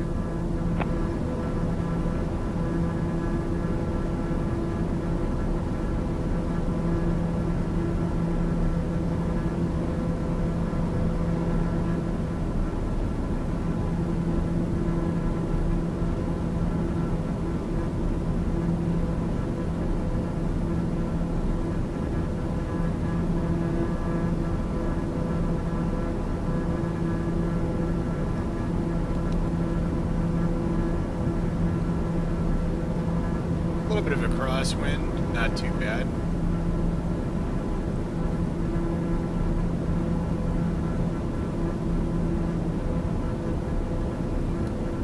Wouldn't be any fun if it was perfectly smooth there. Not all the time anyways, so yeah.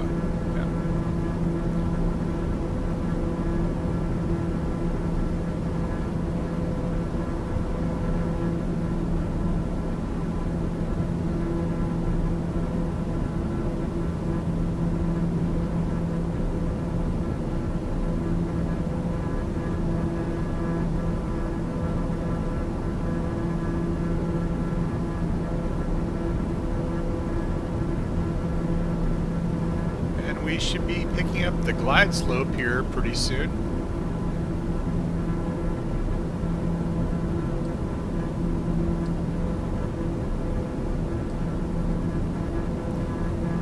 Probably pick it up at our next waypoint here, or the one shortly thereafter.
I believe we're a little high, perhaps a lot high, so let's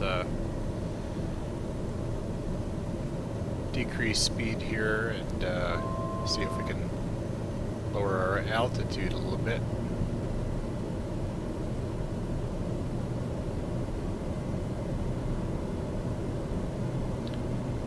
Well, this is just a weird flight plan, huh? Makes absolutely no sense.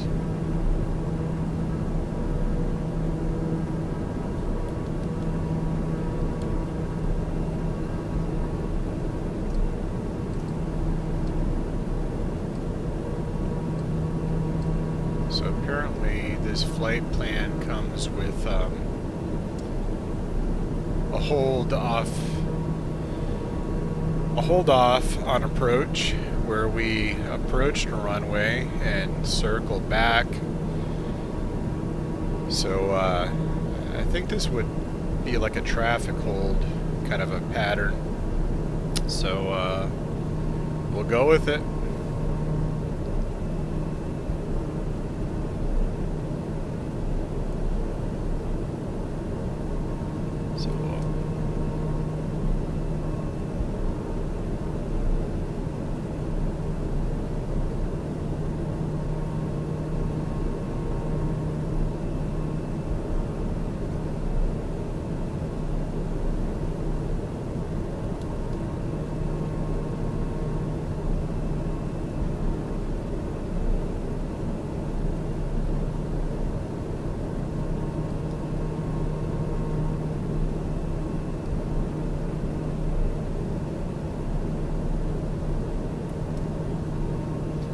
Hold our altitude right here at 2,100 feet.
Not sure how to back out of this display thing here, so yeah.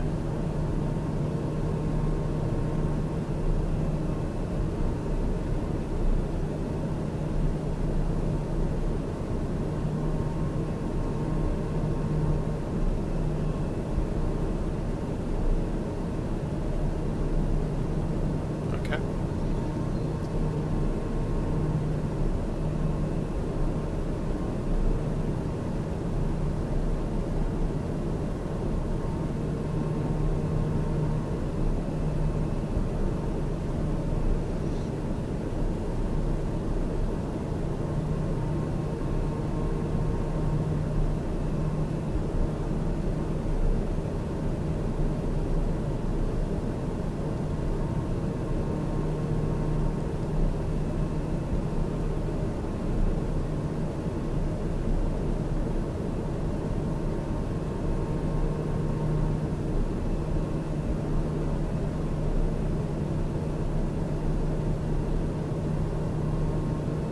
Looks like we'll be flying a lap around out of here, and so we'll hold at flight level 21 or 2,100 feet, and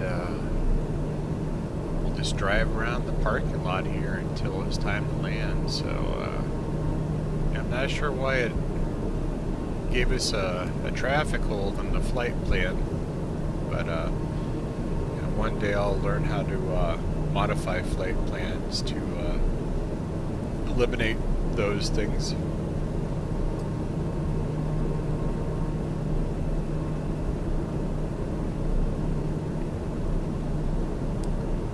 At least it's a nice day out there, so while we're in a holding pattern, we can throttle up a little bit.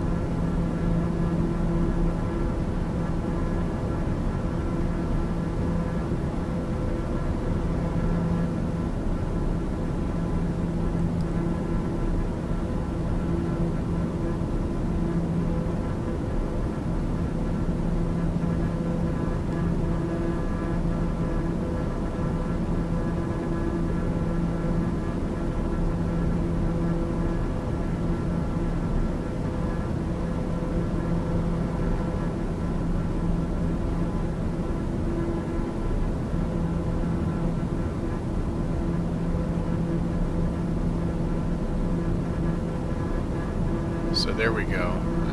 I think that might have got it. Gonna put us back on final for the runway. So we're gonna turn about and get back on track here.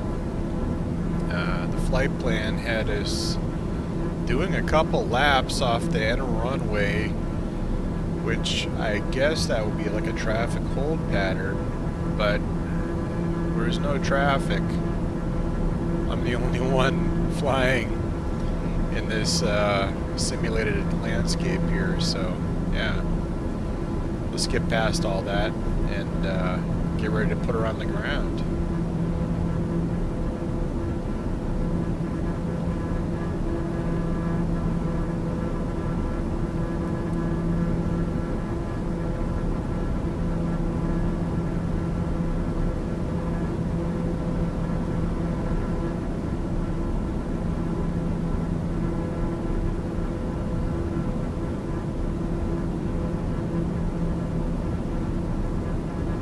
All right, we've intercepted the localizer, which is going to steer us back on course. We should be at the correct altitude for our approach, maybe a little bit low, but we'll maintain this altitude as we approach the runway.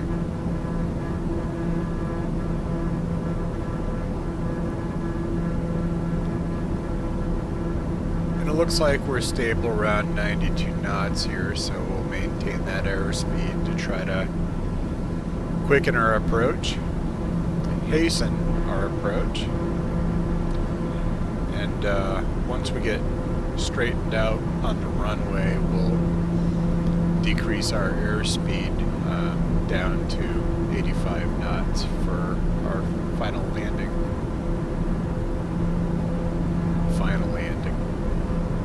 I think all landings are final, but hey, what do I know?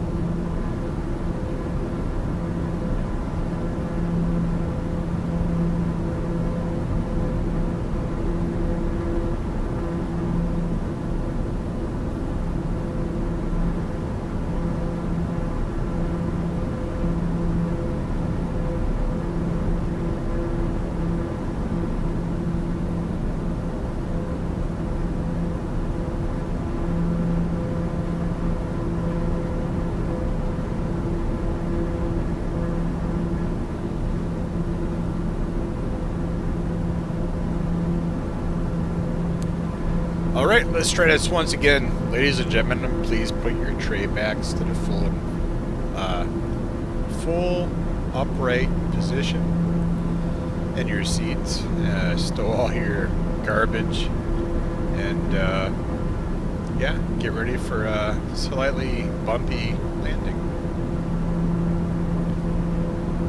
Should be on the ground here in about 10 minutes, and I think I said that 10 minutes ago, but looks like we got all that nonsense straightened out, and we're headed for the airport now, so yeah, we'll see you there. Alright, runway in sight. It's off to the right of our nose, about 10 degrees off the center of our nose. And we're aiming for the runway in the middle. That's our target, to left.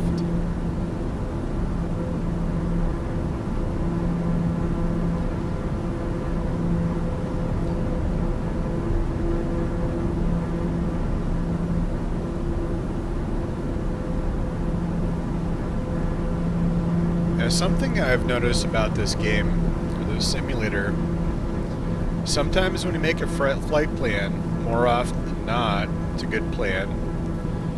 You can select different departure and approach patterns, which I like. But every once in a while, it puts you in a pretzel. I mean, it has you going back and forth between waypoints, and it doesn't always show those on the map. When you first create the plan, they pop up once you're in the cockpit. So I don't know if that's me, if it's just I don't know enough about this GPS system, the Garmin 3000, or if it's a bug in the game. So I'm not quite sure, but we'll just roll with it for the time being until we have a different choice. And you know, once I learn how our nav works for landings, we'll make an approach on one of those one day. But for the time being, ILS is what I know, so we'll stick with it.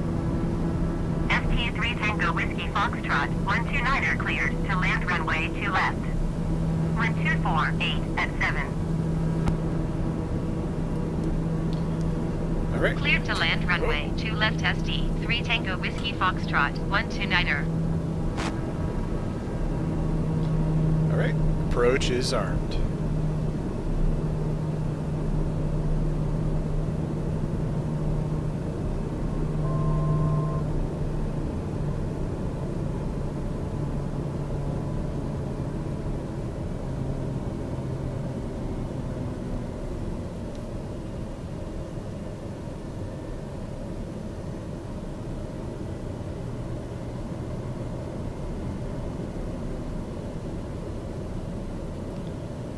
Approach speed is stable.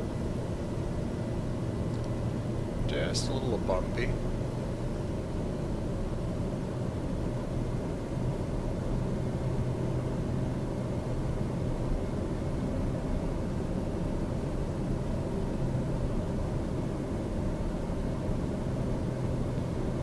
Time for one last sip of coffee before land.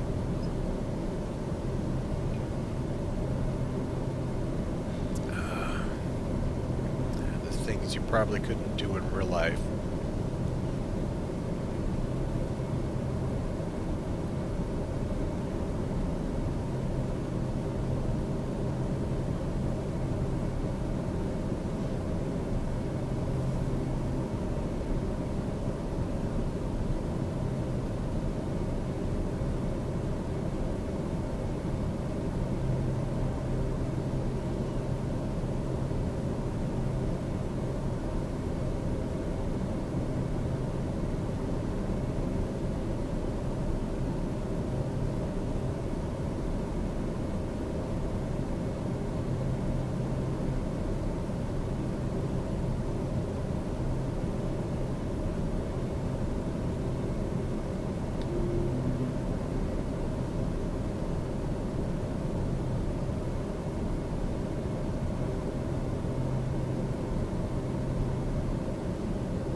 And we're down.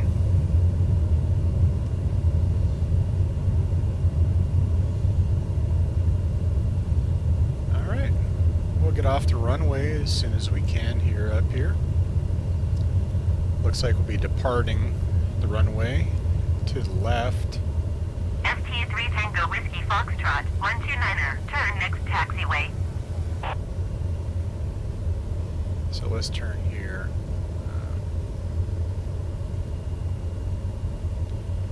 Just to clear the active runway, you know.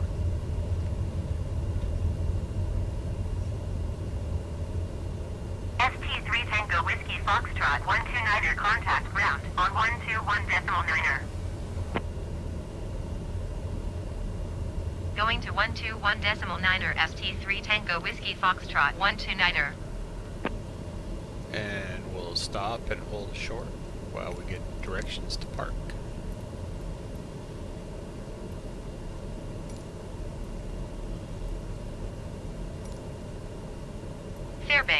contact ST3 Tango Whiskey Foxtrot 129er taxi to parking. ST3 Tango Whiskey Foxtrot 129er taxi to general aviation parking via taxiway Delta Echo Cross Runway 20 right Echo Cross Runway 20 left Echo Alpha. Taxiing to general aviation parking using taxiway Delta Echo Cross Runway 20 right Echo Cross Runway 20 left Echo Alpha ST3 Tango Whiskey Foxtrot 129er.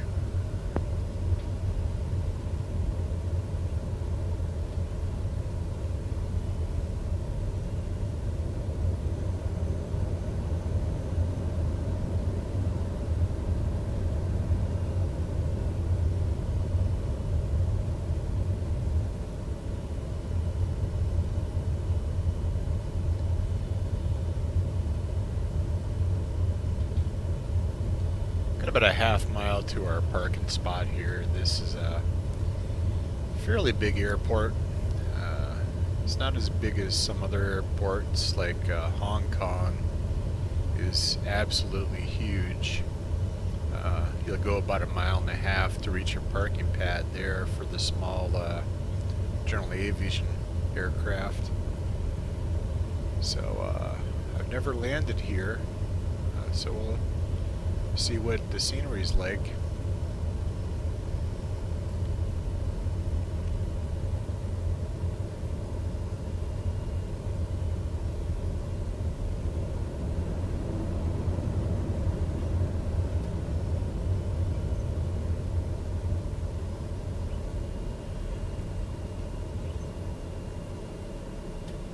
And we'll hold short right here.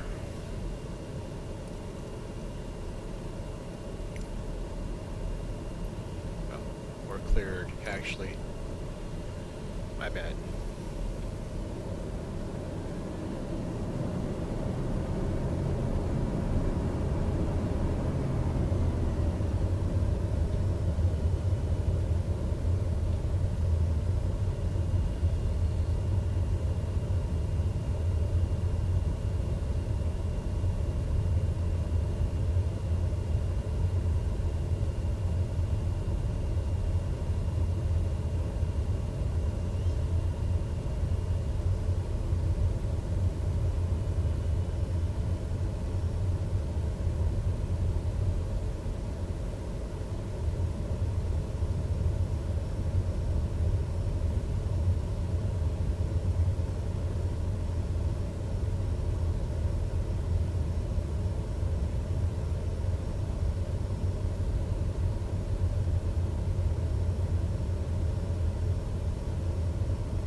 I thought overall that wasn't too bad of a landing. A little windy, but landed really close to the center line, so yeah. I'll be like the Czechoslovakian judge a little bit, but a little kinder. Yeah, 7.8. How about that? So the tower should tell us to stop right here. They should have told that traffic to stop and let the air traffic clear in the real world, but we're just going to drive through them. Boom, boom, boom, boom, boom. And yeah, I've never seen a forklift on an active runway before, or active taxiway before, so yeah, I don't know where the tower is today, but yeah, they should have given us instructions to stop, hold short, let traffic clear, those things. And they didn't do that, so I'm not sure what's up. Microsoft, what's up?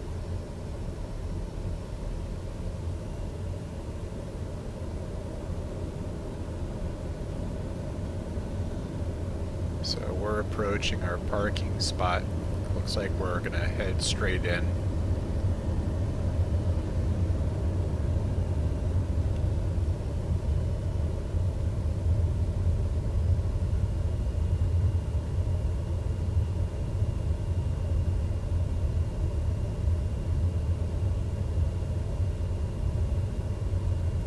obviously straight in.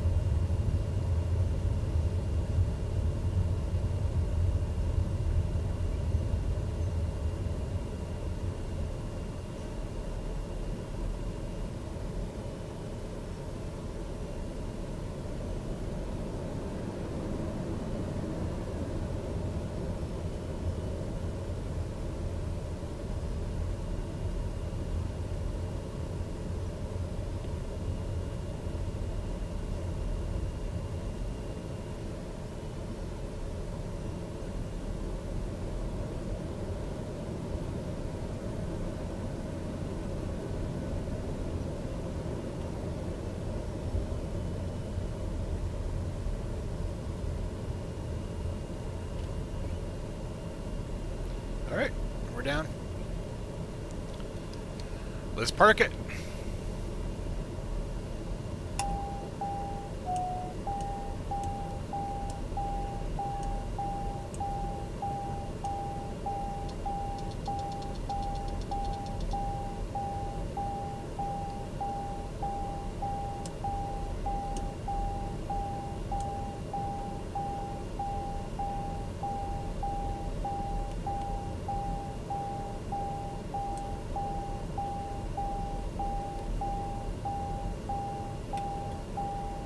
Oral warning, okay.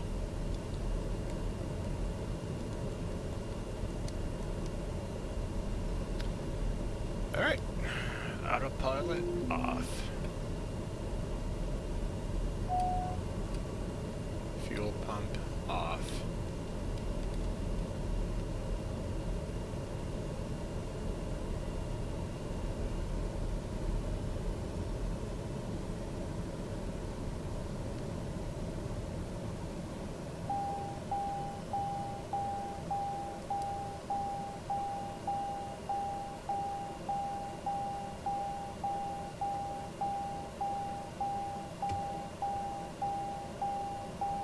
Generator off. Battery off. Turn all you guys off.